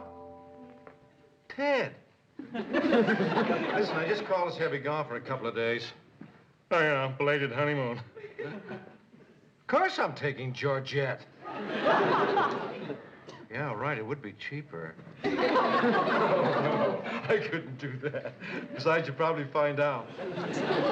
Mom, I'm going on a honeymoon. I'm taking my wife with me. Goodbye, Mom. I'll call you when I get back. Boy. Ted, look at the mail we got on that gun control show. Wow. Hey, what kind of reaction did I get? That's terrific. Really? Yeah. 117 people wrote letters threatening to shoot you. What? Oh, relax, Ted. That's only half as many as you usually get. Oh, good. Hi, Mary. Georgette, hi. I came by to pick up Ted. We're going on a belated honeymoon. Oh, that's terrific. Then everything is okay between you two? Phew, is it ever? That's wonderful.